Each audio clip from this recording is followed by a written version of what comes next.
ಸದ್ಗುರು ಶ್ರೀ ಸತ್ತುಪಾಸಿ ಅಪ್ಪಾಜಿಯವರ ಭಕ್ತರ ಅನುಭವ ಮಾಲಿಕೆಯಾದ ಸದ್ಭಕ್ತರ ಸ್ವಾನುಭವಾಮೃತ ಸಾರ ಕಾರ್ಯಕ್ರಮಕ್ಕೆ ಆತ್ಮೀಯ ಸ್ವಾಗತ. ಇಂದಿನ ಸಂಚಿಕೆಯಲ್ಲಿ ತಮ್ಮ ಅನುಭವಗಳನ್ನು ಹಂಚಿಕೊಳ್ಳಲು ಆಗಮಿಸಿದ್ದಾರೆ ಕೊಡಗಿನ ರಮಣೀಯವಾದಂತಹ ಕಾಫಿ ತೋಟದಲ್ಲಿ ನೆಲೆಸಿರುವಂಥ ಶ್ರೀಮತಿ ಉಮಾ ಸುಬ್ಬಣ್ಣ ಅವರು.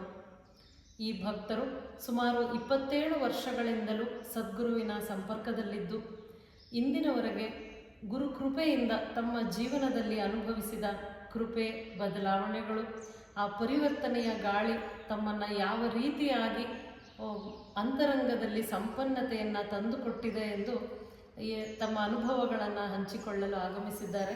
ಅವರಿಗೆ ಹೃತ್ಪೂರ್ವಕವಾದ ಶರಣಾರ್ಥಿಗಳು. ಶರಣಾರ್ಥಿ ಮಂಜುವಮ್ಮ. ಗುರುವೆ ನಿಮ್ಮಡಿಗಳಿಗೆ ಬಿಡದರ ವಂದಿಸುವನು, ಕರುಣಾಳು ಗುರುದತ್ತ ಕ್ಷಮಿಸ ನನ್ನ ಅಪರಾಧವನು. ಸದ್ಗುರುದೇವ ಸತ್ತುಪಾಸಿ ಮಹಾರಾಜ್, ಸತ್ತುಪಾಸಿ ಮಹಾರಾಜ್, ಸತ್ತುಪಾಸಿ ಮಹಾರಾಜ್. ನಮೋ ವ್ರಾತಪತಯೇ ನಮೋ ಗಣಪತಯೇ ನಮಃ ಪ್ರಮದಪತಯೇ ನಮಸ್ತೆ ಅಸ್ತು ಲಂಬೋದರಾಯ ಏಕದಂತಾಯ ವಿಘ್ನಾಶಿನೇ ಶಿವಸುತಾಯ ಶ್ರೀವರದಮೂರ್ತಯೇ ನಮೋ ನಮಃ. ಮಹಾಗಣಾಧಿಪತಯೇ ನಮಃ. ಶಾರದೆಯೇ ನರ್ತಿಸುಗೆ ನಲಿದೊಲಿದೆನ್ನ ವಿಶ್ವಯಲಿ. ಹೇ ಸದ್ಗುರುವೇ, ಮಹಾಸ್ವರೂಪಿ ಸ್ವರೂಪದಲ್ಲಿ ಈ ನಾಲಿಗೆ ಕುರಿತು ಯಥಾರ್ಥವನ್ನು ಸದ್ಭಕ್ತರಿಗೆಲ್ಲರಿಗೂ ಹಂಚು. ಹೇ ಸದ್ಗುರುದೇವ, ನಿನ್ನ ಶ್ರೀ ಚರಣಾರ್ಥಗಳು ಅನಂತಕೋಟಿ ಪ್ರಣಾಮಗಳು. ಓಂ ಶ್ರೀ ಸತ್ತುಪಾಸಿಯೇ ನಮಃ. ಜೈ ಗುರುದೇವ ದತ್ತ. ಅಕ್ಕ, ಸದ್ಗುರುವಿನ ಸಂಪರ್ಕವು ನಿಮ್ಮ ಜೀವನದಲ್ಲಿ ಯಾವಾಗ ಆಯಿತು ಮತ್ತು ಅದಕ್ಕೆ ಕಾರಣವಾದಂಥ ಪ್ರಸಂಗವನ್ನು ತಿಳಿಸ್ಕೊಡಿ. ಕೇಳಲಿಕ್ಕೆ ತುಂಬ ಕುತೂಹಲಕಾರಿಯಾಗಿದೆ. ಮತ್ತು ಅದುವರೆಗಿನ ನಿಮ್ಮ ಜೀವನದಲ್ಲಿ ನೀವು ಭಗವಂತನನ್ನು ಯಾವ ರೀತಿಯಾಗಿ ಆಶ್ರಯಿಸಿದ್ರಿ, ಆರಾಧಿಸ್ತಾ ಇದ್ರಿ, ಆ ಕೃಪೆ ನಿಮಗೆ ಗುರು ಸನ್ನಿಧಿಗೆ ಹೇಗೆ ಕರ್ಕೊಂಡು ಬಂತು, ದಯಮಾಡಿ ತಿಳಿಸ್ಕೊಡಿ ಅಕ್ಕ. ಸದ್ಗುರುವಿನ ಬಗ್ಗೆ ತಿಳಿಸ್ಬೇಕಾದ್ರೆ ಆ ಸ್ವರೂಪವನ್ನು ನಾವು ಆಗಬೇಕು. ಏಕೆಂದರೆ ಅದು ಅನಾದಿ ಅನಂತ. ಅದರ ಯಾವುದೇ ರೀತಿಯಲ್ಲೂ ಶಬ್ದಗಳಲ್ಲಿ ವರ್ಣನೆ ಮಾಡೋಕ್ಕೆ ಸಾಧ್ಯ ಇಲ್ಲ. ಸುಮಾರು 1997ನೇ ಇಸವಿ ಅವತ್ತು ನಮ್ಮ ಗುರುಭಾಗದವರ ಒಬ್ಬರು ನಮ್ಮ ಮನೆಗೆ ಬಂದು, ಬನ್ನಿ ಅಮ್ಮ, ಎಲ್ಲ ಕಾಲದಕ್ಕಂಥ ಸಹಜಾನಂದರು, ದೊಡ್ಡ ಬದುವಾಗಿ ಆಶ್ರಮದ ಸಹಜಾನಂದರು, ಅವರ ಮನೆಗೆ ಸಂಪರ್ಕ ಮಾಡೋಣ, ಅವರ ನಮಸ್ಕಾರವನ್ನು ಮಾಡ್ಕೊಂಡ್ಬರೋಣ, ಪಕ್ವವಾದ ಹಣ್ಣು ಅಂತ ಹೇಳಿದರು. ಸರಿ, ಯಜಮಾನರು ಇದ್ದರು. ಹಾಗಾಗಿ ಯಜಮಾನರ ಜೊತೆ ನಾವು ಮೂವರು ಕೂಡಿ ಅವ್ರ ಮನೆಗೆ ಹೋದ್ವಿ. ಎಲ್ಲ ನಮ್ಮ ಮನೆಗೂ ನೆಟ್ಕಲಪ್ಪ ಸತ್ತರು, ಅವರದ್ದು ಎಲ್ಲರ ಕಾಲೋನಿ ಹತ್ತಿರನೇ. ಸರಿ, ಮೂವರು ಹೋದ್ವಿ. ತುಂಬ ಆನಂದವಾಗಿ ಅವರು ಮಾತುಕತೆಗಳೆಲ್ಲ ಆಯಿತು. ಕೊನೆಯಲ್ಲಿ ಸಹಜ ಸಮಾಧಿ ಅಂತಕ್ಕಂಥದ್ದು, ಸಹಜ ಸ್ಫೂರ್ತಿ ಅಂತಕ್ಕಂಥದ್ದು ಪುಸ್ತಕವನ್ನು ಎಷ್ಟು ಪುಸ್ತಕಗಳು ಕೊಟ್ಟರು, ತಗೊಂಡು ಮಾತಾಡಿ ಅಂತ. ನನ್ನ ಸ್ವಭಾವ ಏನಪ್ಪ ಅಂದರೆ ತಕ್ಷಣವೇ ಅದು ಬರ್ತಕ್ಕಂಥ ಕುತೂಹಲ. ಮೊದಲನೇ ಪುಟ ಕೊನೆ ಪುಟ ನೋಡಿದೆ. ನೋಡಿದ ತಕ್ಷಣವೇ ಅಪ್ಪಾಜಿಯವರ ಧ್ಯಾನಸ್ಥ ಭಂಗಿ ಅದು ತುಂಬ ಆಕರ್ಷವಾಯಿತು ನನಗೆ. ಎರಡನೇದಾಗಿ ಅದರ ಸತ್ತುಪಾಸಿ ಅಂತಕ್ಕಂಥ ನಾಮಧೇಯ ಅದು ಎಂದೂ ಕೇಳಿಲ್ಲ, ಯಾವಾಗಲೂ ಕೇಳಿಲ್ಲ. ಆ ಸತ್ಸ್ವರೂಪ ಅಂತಕ್ಕಂಥದ್ದು ವರ್ಣನೆಯಲ್ಲಿತ್ತು, ಇನ್ನು ಹೆಸರು ಕೇಳೇ ಇಲ್ಲ. ಆ ಸತ್ಸ್ವರೂಪ ಆಗಿರ್ಬೇಕಾದ್ರೆ ಎಂಥ ಮಹಾನುಭಾವರು, ಎಂಥ ಮಹನೀಯರು ಅಂತಕ್ಕಂಥ ತುಂಬ ನನ್ನ ಮನಸ್ಸಿಗೆ ತುಂಬ ನಾಡಿಬಿಡ್ತು. ತಕ್ಷಣ ಬೆಳೆದು ಅದು ಬಿಡದೆ ಹೋದೆ. ಅದೆಲ್ಲ ಯಥಾರ್ಥ. ಸರಿ, ಮನೆಗೆ ತಂದು ಇಟ್ಬಿಟ್ಟೆ. ನನ್ನ ಸ್ವಭಾವ ಏನಪ್ಪ ಅಂದರೆ ಆದರೂ ಸರಿ, ಆಗದೆ ಇರು ಸರಿ. ದರ್ಶನ ಆಗಬೇಕು ಅಂತಂದ್ರೆ ಆಗತ್ತೆ. ಸರಿ, ಮನೆಗೆ ತಂದೆ ಇಟ್ಬಿಟ್ಟೆ. ಅದೇ ಥರ ಭಾಳಷ್ಟು ಜನ ಪುಸ್ತಕಗಳು ಕೊಡ್ತಿದ್ರು, ಏನೋ ಆಗ್ತಿತ್ತು, ಹೇಗೋ ಆಗ್ತಿತ್ತು, ತಂದು ಬಿಡೋದು. ಹಬ್ಬ ಹರಿದಿನಗಳಲ್ಲಿ ಯಥಾಪ್ರಕಾರವಾಗಿ ಮನೆಯಲ್ಲೆಲ್ಲ ಕ್ಲೀನ್ ಮಾಡ್ತಕ್ಕ ಸಮಾರಂಭ ಬಂದಾಗ ಅಲ್ಲಿ ಯಾವಾಗ ಒಂದು 2 ಸಲ ತೆಗೆದಿದ್ದೆ, ನೋಡಿದೆ, ಓಹ್ ಇದು ದರ್ಶನ ಮಾಡ್ಬೋದಪ್ಪ ಅಂದ್ಕೊಳ್ಳೋದು, ಹಾಗೆ ಇಟ್ಕೊಡೋದು. ಸೊ 2006ನೇ ಇಸ್ವಿ ಆಗ್ತಾನೆ ಗೌರಿ ಹಬ್ಬ ಎಲ್ಲ ಮುಗಿದಿತ್ತು. ನಮ್ಮನೆಗೆ ಇದ್ದಿದ್ದ ಹಾಗೆ ಒಂದು ಫೋನ್ ಬಂತು ಹೊಳೆ ನರಸೀಪುರದಿಂದ. ಆ ಹುಡುಗನ ಸಂಪರ್ಕ ಯಾರು ಏನು ಅಂತ ಏನೂ ಗೊತ್ತಿಲ್ಲ. ಜಯರಾಮ್ ಅಂತ ಹುಡುಗ, ಆಧ್ಯಾತ್ಮಿಕ ಪ್ರಕಾಶನ ಹೊಳೆ ನರಸೀಪುರ, ಅಲ್ಲಿ ವಿದ್ಯಾರ್ಥಿ ಅವನು. 4 ಫೋನ್ ಮಾಡಿ, ಅಮ್ಮ ನಮಗೆ ಅವಧೂತರ ಮೇಲೆ ತುಂಬ ಇಷ್ಟ, ದಯಮಾಡಿ ಅವ್ರ ದರ್ಶನಕ್ಕೆ ಬರ್ತೀರಾ ಅಂತ ಫೋನ್ ಮಾಡಿದ್ದೆ. ನನಗೆ ಆಶ್ಚರ್ಯ ಆಯಿತು. ನನ್ನ ಫೋನ್ ನಂಬರ್ ಮನೆ ಅಂದರೆ ಅವ್ರು ಲ್ಯಾಂಡ್ಲೈನ್ ಇದ್ದಿದ್ದಾಗ ಮೊಬೈಲ್ ಇದ್ದರೆ ಯಾವ ಸಂಪರ್ಕ ಏನು ಹೇಳಿಲ್ಲ. ಇದೇನು ಆಶ್ಚರ್ಯ ಆಯಿತು. ಯಾರಪ್ಪ ನೀವು ಏನು ಅಂತಂದರೆ ಆಮೇಲೆ ಅವ್ರ ಪರಿಚಯ ಎಲ್ಲ ಆಯಿತು. ಸಾಮಾನ್ಯವಾಗಿ ಯಜಮಾನರಿಗೆ ನಾನು ಹೇಳಿದೆ, ಅವ್ರು ಯಾವತ್ತೂ ಯಾವುದಕ್ಕೂ ಏನನ್ನೂ ಇಲ್ಲ ಅಂತ ಹೇಳಿದ್ರು. ಅವ್ರು ಸಮಾಧಾನವಾಗಿ ಸಂತೋಷವಾಗಿ ಒಪ್ಕೊಂಡ್ರೆ, ಒಂದೇ ಸಾರಿ ಒಪ್ಕೊಂಡ್ರೆ ನಾನು ಜೊತೆನಲ್ಲಿ ಹೋಗ್ತಾ ಇದ್ವಿ. ಇಲ್ಲ ಅಂದರೆ ಪುನಃ ಬಲವಂತ ಮಾಡಿ ಅವ್ರು ಮನಸ್ಸು ಮುಗಿಸಿ ಹೋಗೋದು ನಂಗೆ ಇಷ್ಟ ಇಲ್ಲ. ಅವ್ರು ತಕ್ಷಣ ಆನಂದವಾಗ ಆಯ್ತಮ್ಮ ಅಂತಂದರು. ಸರಿ ಏನು ಎಲ್ಲ ವಿಚಾರಿಸ್ಕೊಂಡು ನಾನು ಬರ್ತೀನಿ, ಒಟ್ಟಿಗೆ ಹೋಗೋಣ. ದೊಡ್ಡಮನೆಯಲ್ಲಿ ಸದಾನಂದ ಆಶ್ರಮ ಅಂತ ದತ್ತ ಸದಾನಂದ ಆಶ್ರಮ ಅಂತ ಇದೆ. ಅಲ್ಲಿ ವಿರ್ಯಾನಂದ ಹೋಗಿದ್ದಾರೆ. ಅವರು 40 ವರ್ಷದ ವರ್ಧಂತಿ. ಅವತ್ತು ಬರ್ತಾರೆ, ಯಾವಾಗಲೂ ಬರ್ತಾರೆ. ಸತ್ತುಪಾಸಿನ ಹೆಸರು ಅದೆಲ್ಲ ಏನೂ ಗೊತ್ತಿಲ್ಲ, ಬರ್ತಾರೆ ಅಂತ. ಇದಕ್ಕೆ ನಾನು ಹೇಳಿದೆ, ನೋಡಪ್ಪ ಹೋಮ ವರ್ಧಂತಿ ಅದಕ್ಕೆಲ್ಲ ನಾನು ಬರೋಲ್ಲ, ಅವಧೂತರು ಬರ್ತಾರೆ ಅಂದರೆ ಮಾತ್ರ ನಾನು ಬರ್ತೀನಿ, ಇಲ್ಲ ಹೋದರೆ ಅದು ಯಾವ ಕಾರ್ಯಕ್ರಮಕ್ಕೂ ನಾನು ಬರೋಲ್ಲ. ಇಲ್ಲ ಇಲ್ಲ ಖಂಡಿತ ಬರ್ತಾರೆ, ಬನ್ನಿ ಅಂತ. ಸೊ ತಕ್ಷಣವೇ ಹೊರಟ್ಬಿಟ್ವಿ. ನಾನು ಯಜಮಾನರು ಹಳೆಯ ಸಪ್ಪರದ ಮಾರ್ಗವಾಗಿ ದೊಡ್ಡಮುಖವಾಗಿ ಬಂದ್ವಿ. ಸುಮಾರು ಆಗ 4 ಗಂಟೆ ಆಗಿತ್ತು. ಸೊ ಬಂದ ತಕ್ಷಣ ಇನ್ನು ಒಳಗಡೆ ಹೋಗ್ತಾ ಸ್ವಲ್ಪ ಮಣ್ಣು ರೋಡ್, ಅಷ್ಟೊಂದು ಜನ ಕಚ್ಚಾ ರೋಡ್. ಒಳಗಡೆ ಹೋದ ತಕ್ಷಣ ವಿಜಯನಗರ ಸಿಕ್ಕಿದ್ರು. ಮಾತುಕತೆ ಎಲ್ಲ ಆಯಿತು, ಅವ್ರ ಸಮರ್ಪಣೆ ಎಲ್ಲ ಆಯಿತು. ತಕ್ಷಣ ಪಕ್ಕದೇ ಬ್ರಹ್ಮ ಅಂತ ಸಿಕ್ಕಿದ್ರು. ಮೊಟ್ಟ ಮೊದಲಾಗಿ ಬ್ರಹ್ಮ ಅಂದರು. ಅವ್ರಿಗೆ ಅನಂತ ಕೋಟಿ ಪ್ರಣಾಮಗಳು ಸಲ್ಲಿಸ್ತೀನಿ. ಯಾಕೆಂದರೆ ಅವರು ಸದ್ಗುರುವಿನ ಬಗ್ಗೆ ನೀವು ಯಾರನ್ನ ಇಲ್ಲಿಗೆ ಬಂದಿದ್ದೀರಿ ಅಂತ ಕೇಳಿದ್ರು. ತಕ್ಷಣ ನಾನು ಹೀಗೆ ಅಂತ ಹೇಳಿ, ಇಂಥ ಮಹಾತ್ಮರು ನೋಡೋಕ್ಕೋಸ್ಕರ ಬಂದಿದ್ದೀನಿ, ನಾನು ಬರ್ತಾರೆ ಅಂತ ಹೇಳಿ ಅಂತ. ಅವ್ರು ಇಲ್ಲಮ್ಮ, ಅವ್ರು ಬರ್ತಾರೆ, ಅವ್ರು ಕಾಲಿದೆ, ಹೊರಗೆ ಕೆಲಸ ಮಾಡ್ತಾ ಕಾಲು ಮೇಲೆ ಹೋಗ್ಬಿಟ್ಟಿದೆ, ಅವ್ರ ಪರವಾಗಿ ನಾನು ಬಂದಿದ್ದೀನಿ ಅಂತ ಹೇಳಿದ್ರು. ನನಗೆ ಆಗಲೂ ನಿರಾಸೆ ಆಗೋದು. ಇದು ಅವ್ರಿಗೋಸ್ಕರ ನಾನು ಬಂದೆ. ಆ ದತ್ತಾಶ್ರಮ ಅಂತಲೂ ನನಗೆ ದತ್ತ ಸದಾನಂದ ಆಶ್ರಮ ಅಂತ ನೋಡಿದೆ ಅಷ್ಟೇ, ಹೊರಗಡೆ ಒಂದೊಂದು ದೇವ್ರಿಗೇನು ನೋಡಿರಲಿಲ್ಲ. ನಿರಾಸೆ ಆಯಿತು. ಆದರೂ ಸಹಜವಾಗಿ ಅವ್ರನ್ನ ಮಾತಾಡಿಸ್ಬೇಕು. ಸರಿ, ತಕ್ಷಣ ಘನಾನುಭವ ಸಾರ ಪುಸ್ತಕ, ಚಿಕ್ಕ ಪುಸ್ತಕ, ಹೊತ್ತಿಗೆ ಪುಸ್ತಕ ಕೊಟ್ಟರು ನನಗೆ. ಹಿಂದೆ ನೋಡಿದೆ. ಆಮೇಲೆ ಒಂದೆರಡು ತತ್ವಪದಗಳನ್ನು ಹಾಡಿದ್ರು. ತುಂಬ ಸಂತೋಷ ಆಗ್ಬಿಡ್ತು ನನಗೆ, ಆನಂದ ಆಗುತ್ತೆ. ಅಲ್ಲೇ ಪಕ್ಕದಲ್ಲೇ ಸದಾನಂದರ ಒಂದು ಸಮಾಧಿ ಪಕ್ಕದಲ್ಲೇ ಕೂತ್ಕೊಂಡು ಈ ಮಾತುಕತೆ ಎಲ್ಲ ಆಯಿತು. ಅವರು ನಾನು ಅಡ್ರೆಸ್ಸು ಕೇಳಲಿಲ್ಲ, ಅವ್ರು ಹೇಳಲಿಲ್ಲ, ಅವ್ರ ಬಗ್ಗೆ ಇರಲಿಲ್ಲ, ಅಪ್ಪನ ಬಗ್ಗೆ ಸ್ವಲ್ಪ ಹೇಳಿದ್ರು. ಅಷ್ಟಕ್ಕೆ ಕಾರ್ಯಕ್ರಮ ಶುರುವಾಯಿತು. ನಾವು ಹೊರಟೋದ್ವಿ, ಅವರು ಅವ್ರ ಕರ್ಕೊಂಡು ಹೊರಟೋದ್ರು. ಸರಿ, 5 ಗಂಟೆ ಆಯಿತು. 5 ಗಂಟೆ ಆದಮೇಲೆ ಅಲ್ಲಿ ಬಂದ ಅತಿಥಿಗಳ ಬೇಕಾದಷ್ಟು ಅವ್ರು ಪರಿಚಯದವ್ರು ಸಿಕ್ಕಿದ್ರು. ಆಮೇಲೆ ಸೊ ನಮ್ಮ ಹತ್ರನೇ ಅವಧಾನ ದೇವತೆಲ್ಲ ಕೆಲವರೆಲ್ಲ ಸಿಕ್ಕಿದ್ರು. ಅವ್ರು ಸಂಧ್ಯಾವನ ಸಮಯ ಆಗಿತ್ತು. ಅಮ್ಮ ಬನ್ನಿ ಒಟ್ಟಿಗೆ ಹೋಗೋಣ ಅಂತಂದರು. ನಾವು ಅಷ್ಟು ಜನನೂ ಹೋಗಿ ಎಲ್ಲ ಮುಟ್ಕೊಂಡು ವಾಪಸ್ ಬರ್ತಾ ಇರಬೇಕಾದ್ರೆ ನನ್ನ ಮನಸ್ಸಲ್ಲಿ ಅದೇ ಇತ್ತು, ಈಗ ದರ್ಶನ ಆಗಲಿಲ್ಲಪ್ಪ, ನೀನೇನು ಇಲ್ಲಿ ಕಾರ್ಯಕ್ರಮಕ್ಕೆಲ್ಲ ಹೊರಟ್ಕೊಳ್ಳೋಣ ಅಂತ. ಕತ್ಲಾಗ ಹೋಗಿತ್ತು, ಬೆಳಗ್ಗೆ ಹೋಗೋಣ ಅಂತ ಅಂದರು. ಸರಿ ಹೋಗ್ಕೊಂಡು ವಾಪಸ್ ಬರ್ತಾ ಇರ್ಬೇಕಾದ್ರೆ ಆ ಗೇಟ್ ಎದುರುಗಡೆನೇ ಒಂದು ಸಣ್ಣ ಕಟ್ಟೆ ಮೇಲೆ ಒಬ್ಬ ಫಕೀರ ಇನ್ ದ ಸೆನ್ಸ್, ನಮ್ಮ ಕಡೆ ಎಲ್ಲ ಈ ಊರುಗಳು ಮುಸ್ಲಿಮ್ಸ್, ಒಂದು ಹಳೆಯ ಪೈಜಾಮ, ಕೊಳೆ ಆಗಿರ್ತಕ್ಕಂಥದ್ದು, ಚಿತ್ರವಾಗಿರ್ತದೆ, ಒಂದು ಶರ್ಟು, ಚಿಕ್ಕ ಪುಸ್ತಕ, ಇಷ್ಟು ಪೆನ್ಸಿಲ್, ಒಂದು ಟವಲ್ ಕೂತಿದ್ದರು. ಥಟ್ ಅಂತ ಎದ್ದು ನಿಂತ್ಕೊಂಡು, ನಮ್ಮ ಕಾಲ ತಕ್ಷಣ ಥಟ್ ಅಂತ ಎದ್ದು ನಿಂತ್ಕೊಂಡು ಕಣ್ಣು ಹೊಡಿತಾ ಇದೆ. ಅವರು ಮುಖ ಅದೆಲ್ಲ ಮಾಲಿನ್ಯವಾಗಿದೆ, ಬಟ್ಟೆ ಎಲ್ಲ ಮಾಲಿನ್ಯವಾಗಿ ಕಣ್ಣು ಹೊಡಿತಾ ಇದೆ. ತಕ್ಷಣ ನಾನು 10 ರೂಪಾಯಿ ಮತ್ತು ಒಂದು ಇದಿತ್ತು ಮೋಸಂಬಿ ಅವ್ರ ಕೈಗೆ ಕೊಟ್ಟೆ. ನಾನು ಬರ್ತೀನಿ ಯಾಕೆ ಹೇಳ್ತಾ ಇದ್ದಾರೆ, ಆಶ್ಚರ್ಯ ಆಯಿತು, ತುಂಬ ಆಶ್ಚರ್ಯ ಆಯಿತು. ಹಾಗಾಗಿ ನಮ್ಮ ಕಡೆ ಹೊರಗಡೆ ಹೋಗ್ಬೋದು. ಸಾಯಂಕಾಲದ್ದೆಲ್ಲ ಕಾರ್ಯಕ್ರಮ ಆಯಿತು. ಸರಿ, ಫಲಾರ ಎಲ್ಲ ತಂದಿತ್ತು, ಬ್ರಾಹ್ಮಣರಿಗೆ ಏನೋ ಇರ್ತದಲ್ಲ ಎಲ್ಲ ಆಯಿತು. ನಮಗೆ ವಾಸ್ತವಕ್ಕೆ 3 ಕಿಲೋಮೀಟ್ರ್ ದೊಡ್ಡ ಒಂದು ಹಳೆ ಮನೆಗೆ ಮಾಡಿದ್ವಿ ನಮಗೆಲ್ಲ. ಸೊ ನಾವು ಬರ್ತೀವಿ, ಕೊಟ್ಟೋಗ್ಬಿಡಪ್ಪ ಅಂದ್ಬಿಟ್ಟು. ಸರಿ, ನಾವು ಕಾರಲ್ಲಿ ಹೋಗೋಕ್ಕೆ ಅವ್ರು ಅದೇ ಕಟ್ಟೆ ಮೇಲೆ ಕೂತಿದ್ರು. ಅದಕ್ಕೆ ನಮ್ಮ ಫಲಾರ ಅದೆಲ್ಲ ಆಗುತ್ತೆ, ನಮ್ಮ ಡ್ರೈವರ್ ಊಟ ಅದೆಲ್ಲ ಮಾಡ್ತಾರೆ. ಬನ್ನಿ ಅಣ್ಣ ಊಟಕ್ಕೆ ಬನ್ನಿ ಅಂತ ಹೇಳಿದ್ರೆ ಅವ್ರು ಏನು ಮಾಡಿದ್ರು, ಒಳಗಡೆ ಬಂದರೆ ಊಟಕ್ಕೆ ಬಂದಿಲ್ಲ. ಅದೆಲ್ಲ ದೊಡ್ಡವರು ಕಳಪ್ಪ, ನಾವೇ ನಮ್ಮ ಥರದ್ದೆಲ್ಲ ಅಲ್ಲ, ಇಲ್ಲಿಗೆ ತಂದು ಕೊಡ್ತೀನಿ, ಏನು ಬೇಡ ಅಂತ ಬರೀ ವಿಜಯಾನಂದ ಕರ್ಕೊಂಡು ಯಾವುದಕ್ಕೂ ಅವ್ರು ಬಂದಿಲ್ಲ ಒಳಗೆ. ನಾನು ಬರ್ತೀನಿ ಅಂತ ಹೇಳಿದ್ರಲ್ಲ, ನಾವು ಇನ್ನೂ 3 ಕಿಲೋಮೀಟ್ರು ಆಶ್ರಮ ಇದೆ, 3 ಕಿಲೋಮೀಟ್ರ್ ಮಣ್ಣು ರೋಡ್ ಎಲ್ಲಿದೆ, ಅಲ್ಲಿಂದ ಅಲ್ಲಿಗೆ ನಾನು ಹೋಗಿ ನಿಲ್ಲಿಸೋವಂಥ ಸರಿಯಾಗಿ ಬಂದಿಲ್ಲ. ಅಲ್ಲಿದ್ದಾರೆ ಏನು ತಿಳ್ಕೊಂಡು ಆಶ್ಚರ್ಯ ಆಗುತ್ತೆ. ಯಾರಾದರೂ ನಂಬೋಂಥ ಅಲ್ಲ, ಸಾಧಾರಣವಾಗಿ ಯಾರು ನಂಬಲ್ಲ. ಹಾಗಾಗಿ ತುಂಬ ಆಶ್ಚರ್ಯ ಆಯಿತು. ಯಜಮಾನದ ಕರ್ಕೊಂಡು ನಾನು ಕರೆದೆ, ಬನ್ನಿ ಒಳಗೆ ಅಂತ ಹೇಳಿದೆ. ಏಕೆಂದರೆ ಅದು ಹೊಸ ಜಾಗ ಹೊಸ ಮನೆ ಏನೂ ಗೊತ್ತಿಲ್ಲ. ಸರಿ ಬಾಗಿಲು ತೆಗೆದಿತ್ತು, ಒಳಗಡೆ ಹೋಗಿ ತುಂಬ ದೂರ ತುಂಬ ಕೊಳೆ ಜಾಗ ಇತ್ತು. ನಮ್ಮ ಪಾಪ ನಮ್ಮ ಡ್ರೈವರ್ ಎಲ್ಲ ಬಿಡಿಸ್ತಾ ಎಲ್ಲ ಮಾಡಿದ, ಹಂಡೆ ಮೇಲೆ ತೊಳೆದ, ನೀರು ತುಂಬ ಅಷ್ಟೊತ್ತು ಸ್ವಲ್ಪ ಕತ್ಲಾಗ್ಬಿಟ್ಟು ಸೋಲಿಗಳೆಲ್ಲ ತಂದು ಅವನ ಮೇಲೆ ಹಚ್ಚಿ ಎಲ್ಲ ಮಾಡ್ತಾ ಲೇಟು ಅಲ್ಲಿ ಫ್ಯೂಸ್ ಊಟಾಗಿತ್ತು. ನಮ್ಮ ಪಾರ್ಲೆ ಏನೋ ಒಂಚೂರು ವೈರ್ತು ಏನೋ ಹಾಕ್ತಾ ಎಲ್ಲ ಮಾಡಿದೆ.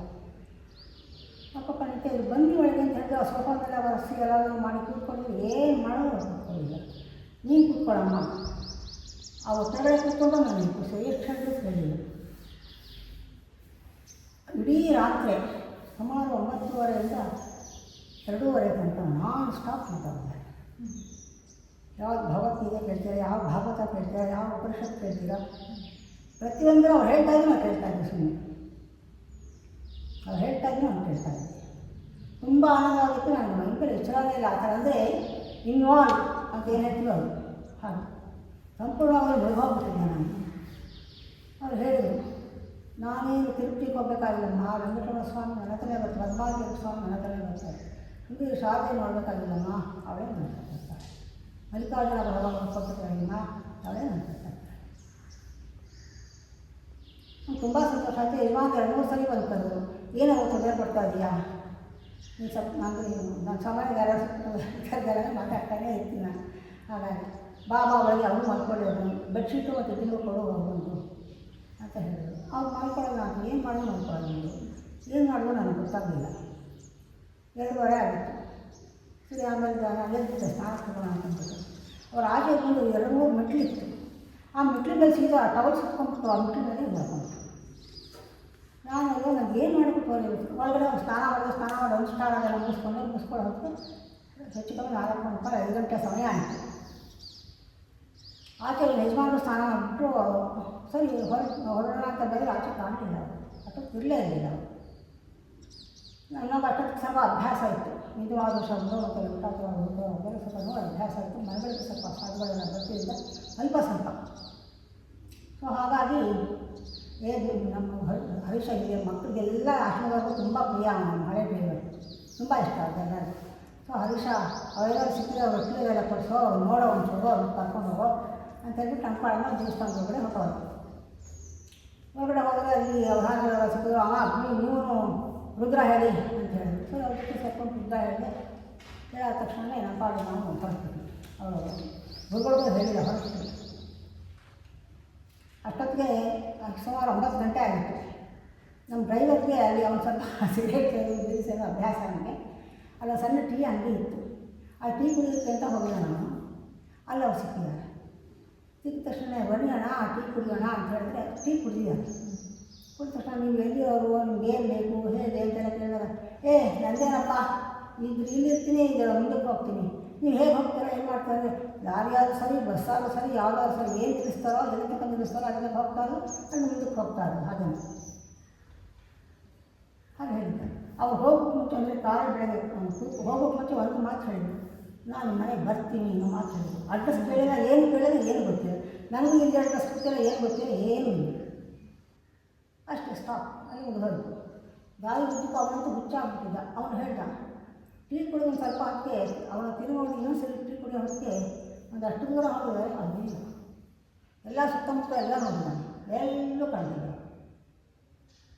ಅವನು ಆಗಿಂದ ಒಂಥರ ಅವರು ಸಾಯಿಬಾಬಾ ಅಂತ ಹೇಳ್ಕೊಂಡು ನಮಗೊಂದು ಫೋಟೋ ಬೇಕು. ಆಮೇಲಿಂದ ಅವ್ರಿಗೆಲ್ಲ ಹಂಗಾಯಿತು. ಶಿವಪೂಜೆ ಎಲ್ಲ ಮಾಡ್ತಾಯಿದ್ರು. ಎಲ್ಲ ನಿಲ್ಲಿಸ್ಬಿಟ್ಟು ಅಪ್ಪನ ಫೋಟೋ ಇಟ್ಕೊಂಡು ಅವರೇ ನನ್ನ ಸರ್ವಸ್ವ, ಆ ಥರ ಆಗ್ಬಿಟ್ಟಿದ್ದಾನೆ. ಸರಿ ಗಾಳಿ ಬಿದ್ದಕ್ಕೂ ಮನೆಗೆ ಬರೋಕ್ಕಂತ 3-4 ಅವರ್ಸು ಅವ್ರೇನು ಹೇಳಿದ್ರು ಅಂತ ಹೇಳಿದ್ರೆ ನನಗೂ ಅದೇ ಹುಚ್ಚು ಹೇಳೋ ಯಾಕೆಂದರೆ ರಾತ್ರಿ ಎಲ್ಲ ಮಾತಾಡಿದ್ರಲ್ಲ. ಅಪ್ಪನ ದರ್ಶನ ಮಾಡಬೇಕಂತ ನಿಮಗೆ ಎಷ್ಟು ಹಂಬಲ ಇತ್ತು. ಆ ಫಕೀರನ ರೂಪದಲ್ಲಿ ನಿಮಗೆ ಅಪ್ಪ ಅಂದರೆ ಅವ್ರು ಸರ್ವಾಂತರ್ಯಾಮಿ ಅನ್ನೋದು ಆಗಲೇ ತಿಳಿಸ್ಬಿಟ್ರು, ಸರ್ವಜ್ಞಾನದ ಆಗಲೇ ತಿಳಿಸ್ಬಿಟ್ರು. ಆಮೇಲೆ ಪ್ರೆಸೆಂಟ್ ಆಮೇಲೆ ಪಟೇಟ್ ಹತ್ರ ಅವರು ನಿಮ್ಮ ಮನೆಗೆ ಬರ್ತೀನಿ ಅಂದಿದ್ದು ಕೂಡ ತುಂಬ ಆಶ್ಚರ್ಯನೇ. ತುಂಬ ಅಂದರೆ ಇದ್ದೇ ನಾನು ಅಂದು ಇದ್ದೆ, ಇಂದು ಇದ್ದೆ, ಮುಂದೆ ಕಾಯ್ತಾ ಇರೋ ನಾನೇ. ಮುಂದೆ ಸಾಕ್ಷಾತ್ ಅಪ್ಪನವರ ದರ್ಶನ ಯಾವಾಗ ಆಯಿತು? ಅದನ್ನೇ ಸರಿ ಆಯಿತಾ. ಅದನ್ನು ವಾಪಸ್ ಮನೆಗೆ ಬಂದು 1 ವಾರ ಆಯಿತು. ಪ್ರತಿ ದಿವಸ ಬೆಳಗ್ಗೆ ಪೂಜೆ ಮಾಡಬೇಕಾದ್ರೆ ಅಕ್ಷತಾ ಪೂಜೆ ಅನುಷ್ಠಾನ ಮಾಡಬೇಕಾದ್ರೆ ಕೂತ್ಕೊಳ್ಳೋಕ್ಕಾಗ್ತಾ ಇರಲಿಲ್ಲ ನನಗೆ, ಸಾಧ್ಯನೇ ಆಗ್ತಾ ಇರಲಿಲ್ಲ. ಥರ ಚಟಪಡಿಕೆ, ಏನು ಚಟಪಡಿಕೆ ನನಗೆ ಅರ್ಥ ಆಗ್ತಾ ಇರಲಿಲ್ಲ. ನೋಡಬೇಕು ನೋಡೋದು ಅವ್ರ ಅಡ್ರೆಸ್ ಗೊತ್ತಿಲ್ಲ, ಯಾರೂ ಗೊತ್ತಿಲ್ಲ, ಏನೂ ಗೊತ್ತಿಲ್ಲ, ಯಾರು ಕೇಳಿದ್ರೆ ಏನು ಮಾಡೋದು, ದುಡ್ಡೇಗೆ ಅಷ್ಟೇ ಗೊತ್ತಿಲ್ಲ, ಇನ್ನೇನು ಗೊತ್ತಿಲ್ಲ. ಈಗಿನ ಏನು ಯಾವ ಬುಕ್ಕಲ್ಲಿದೆ ಏನು ಇರಲಿಲ್ಲ. ಏನು ಮಾಡಬೇಕು, ದುಡ್ಡೇಗೆ ಎಲ್ಲಿದೆ, ಹೇಗೆ ಹೋಗಬೇಕು. ಕೊನೆಗೆ ವಿಜಯ ಅಂಗಡಿ ಹೇಳ್ತೀನಿ, ಬಗ್ಗಿದ್ದೀನಲ್ಲ, ಎಲ್ಲವನ್ನೂ ಬಗ್ಗಿದ್ದೀನಿ, ಸಾಧ್ಯ ಹಾಸನದಲ್ಲಿದ್ದಾರೆ ಆಕಾಶವಾಣಿಯಲ್ಲಿ. ಅವರು ತುಂಬ ಆಪ್ತರು. ಸರಿ, ಅವ್ರಿಗೆ ಫೋನ್ ಮಾಡ್ತೀನಿ, ಶಿಲ್ಪಿ ಅದು ಚಿಕ್ಕ ನಿಮ್ಮ ಮನೆಯವರು ಮಂಜುಳ ಅಂತ ಅವರು, ನಿಮಗೆ ಗೊತ್ತಾಯ್ತಲ್ಲ ಬೇರೆ ಗ್ರಾಮ ಗೊತ್ತಾಯಿಲ್ಲ ಅಂತಂದೇಳಿ ಕೇಳಿ, ಅವರು ಹೀಗೆ ಹೋಗಬೇಕಮ್ಮ ಚಳಿಕೆ ಅಂತಿದೆ, ಅದರಂಥ ಪಾಪಳ ರೋಡಲ್ಲಿ ಇರಬಹುದು, ಗೊತ್ತಿಲ್ಲ ನೀವು ಹೋಗಿ ನೋಡಿ ಅಂತ ಹೇಳಿದ್ರು. ಆಯಿತು, ನನಗೆ ಆ ಕುಕ್ಕಳ ಕಾಲದಲ್ಲಿ ನಾನು ಕುಕ್ಕರ್ ಇಟ್ಟಿದ್ರಲ್ಲ, ಏನು ಮಾಡ್ಕೊಂಡು ಹೊರಡ್ತಾ ಇರೋದೇ ಎರಡನೇ ಯೋಚನೆ ಇಲ್ಲ. ಸೊ ಅಂದಾಜು ವಿಳಾಸ ಇಟ್ಕೊಂಡು ನೀವು ಇಲ್ಲಿಗೆ ಬಂದ್ರಿ. ದೊಡ್ಡೇರಿ ಅಷ್ಟೇ, ಏನು ಗೊತ್ತಿಲ್ಲ ಅಷ್ಟೇ. ಸರಿ, ಹುಡ್ಕೊಂಡು ಬಂದು ಅದರಲ್ಲಿ ಸಿಕ್ಕಾಪಟ್ಟೆ ಈಗಷ್ಟು ರೋಡ್ಗಳಿಲ್ಲ, ತುಂಬ ಕಷ್ಟ. 6 hours 7 hours 8 hours ಮೇಲೆ ಆಗ್ತಾಯಿತ್ತು. ಈಗ ಕಚ್ಚಾ ರೋಡು ಸುಮಾರು ರೋಡು ಈಗ ಕೇಳ್ಕೊಂಡೆಲ್ಲ ಮಾಡ್ಕೊಂಡು ಚಿತ್ರದುರ್ಗಕ್ಕೂ ಅರ್ಧ ತನಕ ಮಾಡ್ಕೊಂಡಿದ್ವಿ. ಆ ಸರ್ಕಲಲ್ಲಿ ಅಲ್ಲೊಂದು ಸಣ್ಣ ಟಿ ಎಮ್ ಇವಾಗ ಸ್ವಲ್ಪ ದೊಡ್ಡದಾಗಿದೆ. ಆ ಟಿ ಎಮ್ ಮೇಲ್ಗಡೆ ಇದೆಯಮ್ಮ ಚೈತನ್ಯ ಅವ್ರಿಗೆ ಗೊತ್ತಿದೆ, ಬಿಸ್ಕೆಟ್ ಮಾಡೋದು. ಆಗ ಸಿಕ್ಕ ಬಂದು ತೆರ್ಕೊಂಡು ಬಂದು ಆವಾಗ ಸಣ್ಣ ರೋಡಲ್ಲಿ ಬರ್ತಾಯಿದ್ರು. ತುಂಬ ಮುಳ್ಕಂಟಿ ಎಲ್ಲ ಇರ್ತಾರೆ, ಗೊಬ್ಬರಿ ಮಳೆಲ್ಲ ಇದ್ದರೆ ಆ ರೋಡಲ್ಲಿ ಬರ್ತಾಯಿದ್ರು. ಸೊ ತೆರ್ಕೊಂಡು ತಗೊಂಡು ಅಷ್ಟೊತ್ತಾಗ 5:15 ಆಗಿತ್ತು. ಓದಿ ಹೊಡಿಯೋದನ್ನ ಅಂಥ ಒಳ್ಳೆ ಸಮಯ ಅಂತ ಬರ್ತಾ ಇದೆ. ದಾರಿ ಉದ್ದಕ್ಕೂ ಆವಾಗ ಕಲಿತ ಮೇಲೆ ದತ್ತ ಶಿವ ಅಂತಕ್ಕಂಥ ಆ ಜ್ಯೋತಿರ್ಮಾರ್ಗದಲ್ಲೇ ಬಂದ್ವಿ ನಾವು. ಆ ದಿವ್ಯ ಜ್ಯೋತಿ ಅಂತಕ್ಕಂಥದ್ದು ಶಿವ ಅಂತೇನು, ದತ್ತ ಅಂತೇನು, ಸ್ವಯಂ ಪ್ರಕಾಶ. ಆ ಪ್ರಕಾಶ ಮಾರ್ಗದಲ್ಲೇ ನಾವು ಬಂದ್ವಿ. ಅಂದರೆ ಆ ಜ್ಞಾನ ಕೊಟ್ಟು ನನಗೆ ಬಾಬಾ ಅಂತ ಕರೀತಾರೆ, ಗುರು ಭಗವಂತ ಅಂತ ಕರೀತಾರೆ. ಆ ಜ್ಯೋತಿರ್ಮಾರ್ಗದಲ್ಲೇ ಬಂದ್ವಿ. ಅಪ್ಪ ಬೈ ದತ್ತನ ದೇವಸ್ಥಾನ ಮಾತ್ರ ಇತ್ತು, ಆ ಕಟ್ಟೆನ ಇಟ್ಕೊಂಡು ಲ್ಯಾಂಡ್ಲೈನ್ ಮಾತ್ರ ಇತ್ತು. ಬೆಳಗ್ಗೆ ನಾವು ಲ್ಯಾಂಡ್ಲೈನ್ ಫೋನ್ ಮಾಡಿದಾಗ ಇರ್ತಾರೆ, ಬನ್ನಿ ಪಪ್ಪನೇ ಗುರುವಂತ ಅನ್ನೋದು ಇಲ್ಲ, ಏನಿಲ್ಲ. ಸರಿ, ಬಂದ ತಕ್ಷಣ ಆ ಕಡೆ ಈ ಕಡೆ ನೋಡಿದ್ರೆ ಅಪ್ಪ ಅನ್ಕೋತಿದ್ರು. ಆ ಫೋಟೋ ನೋಡಿದ್ದೆ ಅಂತ ಒಂದು ಅಂದಾಜು ಅವರೇ ಅಂತ ಅಂದ್ಕೊಂಡು ಸೀದಾ ಹೋಗಿ ಅಂತ ಕೂತ್ಕೊಂಡೆ. ಆಗ ಜಗದೀಶ್ ಚಿತ್ರದುರ್ಗ ಅವರು ನಮ್ಮ ಪ್ಯಾಕೆಟ್ ಜನ ನಮಗೆ 3 ಜನ ಕೂತಿದ್ರಲ್ಲಿ. ಹತ್ರ ಹೋಗ್ಬೇಕು, ನಮಸ್ಕಾರ ಮಾಡ್ಬೋದು. ನನಗೇನು ಅನ್ನಿಸ್ತೀನಿ ಅನ್ಕೊಳ್ಳೋದು, ತುಂಬ ಆನಂದ ನಮಸ್ಕಾರ ಮಾಡಿ ಮಾಡಿಸ್ಕೋಬೋದು. ತುಂಬ ಗುರುವಾರ ಪೂಜೆ ತುಂಬ ಸಂತೋಷವಾಗಿ ತಿನ್ನಕ್ಬಿಟ್ಟು ನಾನು ಅಪ್ಪನಿಗೆ ಪಾಸ್ಪೋರ್ಟ್ ಹಚ್ಚಿದೆ, ಹಬ್ಬ ಮಾಡ್ಬೋದಾ ಅಂತಂದೆ. ಆವಾಗ ತಾನೇ ಅಪ್ಪನಿಗೆ ಸೇವೆ ಮಾಡ್ತಾಯಿದ್ದೆ. ಸರಿ, ಆ ತಟ್ಟೆಗೆ ಕೊಟ್ಟರು. ನಾನು ಅಷ್ಟು ಪ್ರತಿಯೊಂದು ಮಾಡಿದೆ. ನಾನು ಸಪಾಟ್ ಪಕ್ಷದಲ್ಲಿ ದತ್ತನಿಗೆ ಏನು ಇಷ್ಟನೋ, ಶ್ರೀಪಾದ ಏನು ಇಷ್ಟನೋ ಅದನ್ನು ಮಾಡ್ಕೊಂಡು ಬಂದಿದ್ದೆ. ಏನು ಮಾಡಬೇಕು ಅಂತ ನನಗೇನು ಗೊತ್ತಿಲ್ಲ, ಹಾಗಾಗಿ ಮಾಡ್ಕೊಂಡು ಬಂದೆ. ಸೊ ಕಾಸು ಮಾಡೋ ಆನಂದ ಮಾಡಿಸ್ಕೊಂಡು ಸಪಾಟ್ ಪಕ್ಷ ತಿನ್ನಿಸ್ಕೊಂಡು ತುಂಬ ಸಂತೋಷವಾಗಿ ನಾನು ಫಸ್ಟ್ ಅಂದರು, ನೀವು ಗುರುವಾರ ಪ್ರಸಾದ ಅಂದರು, ನೀವೇ ಸಾಕ್ಷಾತ್ತಾಗಿದ್ದೀರೆಲ್ಲ ಪ್ರಸಾದ ಆದ್ಮೇಲೆ ಮಾಡ್ತೀನಿ. ಆಮೇಲೆ ಪಾಪ ಬಾಕಿಯೆಲ್ಲ ಕೊಡ್ಬೋದು ಅನ್ಕೊತಿ ಎಲ್ಲರೂ ಕೊಡ್ಬೋದು. ಸೊ ಊಟ ಮಾಡಿ ಎಲ್ಲರೂ ಕೊಟ್ಟೆ. ಆಮೇಲೆ ಮುತ್ತೈದೆಲ್ಲ ಒಂದು ಸ್ವಲ್ಪ ಅಷ್ಟ ಕುಂಕುಮ ದವಸ್ತಿ ಕೊಟ್ಟು ತುಂಬ ಆನಂದ ಕೊಟ್ಟು ಅಷ್ಟೊತ್ತು ಶಾಂತ ಮಾಡಿದ್ವಿ. ಅಭಿಷೇಕ ತೊಗೊಂಡು ಬಂದರೆ ಅಭಿಷೇಕ ಆಗಲ್ಲ. ನನಗೆ ಆಶ್ಚರ್ಯ ಇದೆ, ಅಂದರೆ ನಮ್ಗೆ ಇದೆಲ್ಲ ಏನೂ ನೋಡೋ ಅಭ್ಯಾಸ ಇಲ್ಲ. ನಮ್ಮಲ್ಲಿ ಯಾವ ಗುರುಗಳು ಬರ್ತಿದ್ರು ಅಥವಾ ಗುರುಗಳು ಹೋಗ್ತಾಯಿದ್ರು ತುಂಬ ಕಮ್ಮಿ. ಎಲ್ಲ ನಮ್ಮ ಮನೆಗೆ ಬರ್ತಾಯಿದ್ರು ಅಥವಾ ದೊಡ್ಡ ದೊಡ್ಡ ಪೂಜೆಗಳು ಪುರಸ್ಕಾರಗಳು ನಮ್ಮನೆ ನಡೀತಾ ಇತ್ತು. ಆಗ ಹೊರಗಡೆ ಹೋಗೋದು ಗೊತ್ತಿಲ್ಲ. ಮೊದಲನೇ ಸರಿ ಇಲ್ಲಿ ಅಥವಾ ಶೃಂಗೇರಿ ಅಥವಾ ಈಕೆಲ್ಲ ಹೋಗ್ಬಿಟ್ಟು ಹೋಗಿ ವಾಪಸ್ ಬಂದಿರ್ತಾ ಇದ್ದರು ಸಾಧ್ಯ. ಅವ್ರು ಹೇಗೆ ಮಾಡಬೇಕು ಹಾಗೆ ಅವಧೂತರಿಗೆ ಆಗಲಿ ಸಾಧುಗಳಿಗೆ ಅಥವಾ ಬೇರೆ ಬೇರೆ ಥರ ಹೇಗೆ ನೋಡ್ಕೊಂಡು ಅಂತ ಗೊತ್ತಿಲ್ಲ. ಸರಿ, ಎಲ್ಲರೂ ಒಂದೇ ಮಾಡಿಬಿಟ್ಟಿದ್ರು, ಪಂಚಾಮೃತ ಎಲ್ಲ ಒಂದೇ ಮಾಡಿಬಿಟ್ಟಿದ್ರು, ಕೂತ್ಕೊಂಡು ಮಾಡಿ. ಆಗ ಅಪ್ಪನೇ ಬರ್ತಾನೆ ಪೂಜೆಗೆ. ಅಪ್ಪನೇ ಮಂಗಳಾರತಿಯೆಲ್ಲ ಮಾಡಿದ್ರು, ಅಪ್ಪನೇ ಕೂತ್ಕೊಂಡು ಧ್ಯಾನ ಮಾಡಿಸ್ತೀನಿ. ತಂದೂರಿ ಮೀಟಿದವ ಭವಾಬ್ದಿ ದಾಟಿದವ ಆ ಘರ ತಂದೂರಿ ನಾವು ಆನಂದ ಸ್ವರೂಪದಲ್ಲ ಆನಂದ ನೋಡ್ಕೊಂಡು ಭವಸಾಗರ ದಾಟ್ಸಕ್ಕೆ ನಾನು ಎಲ್ಲರನ್ನೂ ಕರ್ಕೊಂಡು ನಿಂತು ಆನಂದವಾದನ್ನು ಅಪ್ಪ ಅನಿಸಿದ್ರು. ಆಗ ನನಗೆ ನನ್ನ ಪ್ರಶ್ನೆ ಮುಂಚೆ ಕೇಳಿದ್ದೆ ಅಪ್ಪನ. ಅಪ್ಪ ನನಗೆ ಈ ಥರ ನಾದ ನಡೀತಾ ಇದೆ, ಬಹಳ ವರ್ಷಗಳಿಂದ ನಡೀತಾ ಇದೆ. ಕೆಲವರು ಕೇಳಿದ ನನಗೆ ಯಾವುದು ಸಮಾಧಾನ ಆಗಲಿಲ್ಲ. ತುಂಬ ಅದೇ ವಿದ್ವಾಂಸಗಳನ್ನೆಲ್ಲ ಕೇಳಿದೆ, ಒಂಥರ ಬೇರೆ ಥರ ಉತ್ತರ ಬಂತು. ನನಗೆ ಯಾವುದು ಸಮಾಧಾನಕರವಾಗಿರಲಿಲ್ಲ. ಮೊದಲನೇ ಪ್ರಶ್ನೆ ಅವ್ರ ಮೊದಲನೇ ಮಾತಾಡಿದ್ದೆ ಆ ಮಾತು. ಅವ್ರು ಒಂದೇ ಮಾತು ಹೇಳಿದಾಗ, ನೀನು ಹೇಳಿ ಬಂತೇನು, ಬೇಡ ಹೋಗುತ್ತೇನು, ಅದ್ರ ಪಾಡೋದಿರಲಿ, ಅದರಿಂದ ನಿಮಗೇನು ತೊಂದರೆ ಅಂದ್ಬಿಟ್ರು. ಯಾಕೆ ಹೀಗೆ ಹೇಳ್ತಾರಲ್ಲ, ಹಾಗಾದ್ರೆ ಏನಿದು, ಅದು ಏನು ಅಂತ ಅರ್ಥ ಅಂತ ಅನುಭವಕ್ಕೆ ಬರಬೇಕಲ್ಲ. ಅದು ಅರ್ಥ ಆಗ್ತಾ ಇತ್ತು. ಅದು ಸಂಸಾರದಲ್ಲಿದ್ದೆ ನಾನು, ತುಂಬ ದೊಡ್ಡ ಸಂಸಾರದ ಮಹಾ ಹಳದು, ಅದರೇ ಆಗೋಗ್ತಾ ಇತ್ತು. ಏನೂ ಅರ್ಥ ಆಗ್ತಾ ಇರಲಿಲ್ಲ ಅಥವಾ ಹಂಚ್ಕೊಳ್ಳೋಕ್ಕೆ ಆಗಲಿಲ್ಲ. ಹಾಗಾಗಿ ತುಂಬನೇ ನನ್ನೊಳಗೆ ನಾನು ವರ್ತಿಸ್ಕೊತಾ ಇದ್ದೆ, ಸುಮ್ಮನೆ ಆಗ್ಬಿಡ್ತಾ ಇದ್ದೆ. ನನ್ನ ಜೀವನನೇ ಒಂದು ಆಕಸ್ಮಿಕ. ಯಾಕಂದರೆ ಪ್ರತಿ ಘಟನೆಯೂ ಪ್ರತಿ ಕ್ಷಣವೂ ಚಮತ್ಕಾರನೇ, ಏನಂತ ನನಗೆ ಅರ್ಥ ಆಗಲ್ಲ. ಆ ಥರ ಆಯಿತು. ಸಾಯಂಕಾಲ ಆಯಿತು, ಬಂದರು, ಅಭಿಷೇಕ ಆಯಿತು, ಪ್ರಸಾದ ಆಯಿತು. ಆಗ ಓಂಕಾರ ಅಪ್ಪ ತುಂಬ ಚೆನ್ನಾಗಿ ಶ್ರೀಪಾದವಲ್ಲವ ಝೇಂಕಾರ ಮಾಡಿದ. ಪರಮ ಪಾವನವಾಯಿತು ಈ ನರ ಜನ್ಮ, ಆತ್ಮಾನಂದರಿವಾಯಿತು. ಹಾಡನ್ನು ಯಾವ್ಯಾವುದಕ್ಕೆ ಪೂರ್ವವಾಗಿ ಆ ಹಾಡನ್ನು ಅದಕ್ಕೆ ಹಾಡಿಸ್ತಾರೆ. ಅವರೇನು ಹಾಡು ಯಾಕೂ ಹೇಳಲಿಲ್ಲ. ಆಟೋಮೆಟಿಕ್ಕಾಗಿ ಯಾರ್ಯಾರು ಕೂತಿರೋ ಭಜನೆ ಆಯಾ ಹಾಡುಗಳೇ ಹೇಳಬೇಕಾದ್ರೆ ಯಾರ್ಯಾರು ಏನೇನು ಬೇಕು ಅಂತ ಭಗವಂತ ಕೊಡ್ತಾನೆ ಅನ್ನೋದಕ್ಕೆ ಇದೇ ಸಾಕ್ಷಿ ಅಲ್ವಾ. ನನಗೆ ತುಂಬ ಸಂತೋಷ ಆಗಿದೆ. ಈ ಹಾಡು ಅಂತ ತುಂಬ ಸಂತೋಷ ಆಗ್ಬಿಡ್ತು ನನಗೆ. ಸರಿ ಆಯಿತು. ರಾತ್ರಿ ಆಯಿತು, ಸಾಯಂಕಾಲ ಸಿಕ್ಕಿದ್ರು. ನೀವು ಕೊಡಗು ನೋಡಿದ್ರು ಅಂತ ಹೇಳಿ ಸಾಯಂಕಾಲ ಮಾತಾಡ್ತಾರೆ. ಅವ್ರು ಪಕ್ಕದಲ್ಲಿ 3-4 ಕಷ್ಟ ಬಂದಿದ್ದು. ಸರಿ, ಅಲ್ಲಿ ಅವ್ರ ವಾಸ್ತವ್ಯ ಇತ್ತು. ಸಾಯಂಕಾಲ ಮಾತಾಡ್ತಾ ಕೊಡಗಿದ್ದು ನಮ್ಮ ಯಜಮಾನ ಹೋಗಿ ಎಲ್ಲರೂ ಮಾತಾಡ್ತಾಯಿದ್ರು. ಆಮೇಲಿಂದ ಹೇಳಿದ್ರು, ನೀವೇನು ಬ್ರಾಹ್ಮಣರು, ಇಂಥವ್ರೆಲ್ಲ ಎಲ್ಲಿ ಬರ್ತೀರಾ, ಏನು ಮಠಾಧಿಪತಿಗಳು ಅವ್ರನ್ನ ಅಂಥವ್ರನ್ನ ಮಾತ್ರ ನೋಡ್ತೀರಾ ಅಂತ. ಅದಕ್ಕೆ ನಾನು ಹೇಳಿದೆ, ಒಂದೇ ಮಾತು, ನಾನು ತುಂಬ ನಕ್ಷಕಾಂತರ ಹೋಗ್ಬಿಟ್ಟು ನನಗೆ ಏನು ಹಾಗಂತ ಹೇಳ್ತೀರಾ ನೀವು. ಜ್ಞಾನಕ್ಕೆ ಜಾತಿ ಮತಾಂತರ ಬೇಡ, ಏನೂ ಇಲ್ಲ. ಹಾಗಾದ್ರೆ ಇಲ್ಲಿ ಬಂದಿದೆ, ದರ್ಶನಕ್ಕೆ ಬಂದಿದೆ. ಹಾಗಾದರೆ ಗುರುಗಳು ನಮ್ಮವ್ರು ಬರ್ತಾರೆ, ನೀವು ಕರೀತೀರಾ ಅಂದರೆ. ಅದಕ್ಕೆ ಹೇಳಿದೆ, ಮಹಾತ್ಮರುಗಳನ್ನ ನಾವು ಅವೆಲ್ಲ ಕರಿಬಾರ್ದಪ್ಪ ಬನ್ನಿ ಅಂತ. ಅವರು ಆನಂದವಾಗಿ ಪರೋಕ್ಷ ಪ್ರಿಯಾಯ ಬಹಿದೇವಾಹ ಅಂತ ಅವನು ಆನಂದವಾಗಿ ಅನುಗ್ರಹ ಮಾಡಬೇಕು.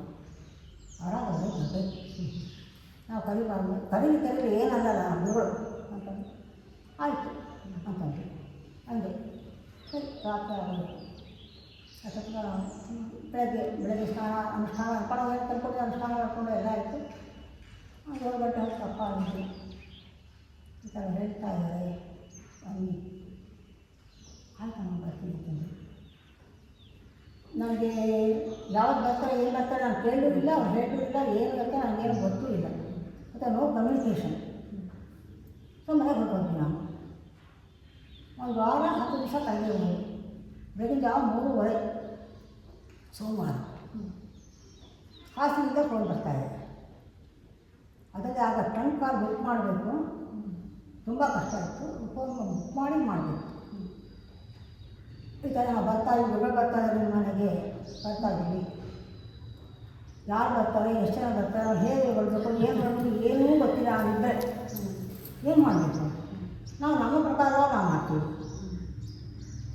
ಸರಿ, ಮನೆ ಹತ್ತಿರದಲ್ಲೇ ನಮ್ಮ ಕೆಲಸಗಳ ಮನೆ ಇದೀಗ ಕಷ್ಟ ಆಗಿದ್ದ ಬೇಗ ಓಡಗಳು ನೆಟ್ಟಿಸ್ಬಿಟ್ಟು ಎಲ್ಲ ಮಾಡಿಬಿಟ್ಟು ಹಲ್ಲು ಇದ್ಗಳಿದೆ. ಸರಿ, ಮಕಾನ್ ಕೊಟ್ಟರೆ ಬೇಗ ಸ್ನಾನ ಮಾಡ್ಕೊಂಡ್ಬಿಟ್ಟು ರಂಗೋಲಿ ಇಟ್ಟು ಸರಿ ಪಂಚಪರ್ವ ಹಾಕಿ ಏನೆಲ್ಲ ಮಾಡಿ ಎದುರುಗಳಕ್ಕೆ ಪ್ರತಿಯೊಂದು ಏನೇನು ಬೇಕೋ ಎಲ್ಲ ಮಾಡ್ಕೊಂಡು ದೇವ್ರ ನಿರ್ಮಾಣ ಸಹಿತ ತೆಗಿತಾ ಆಗಲಿಲ್ಲ.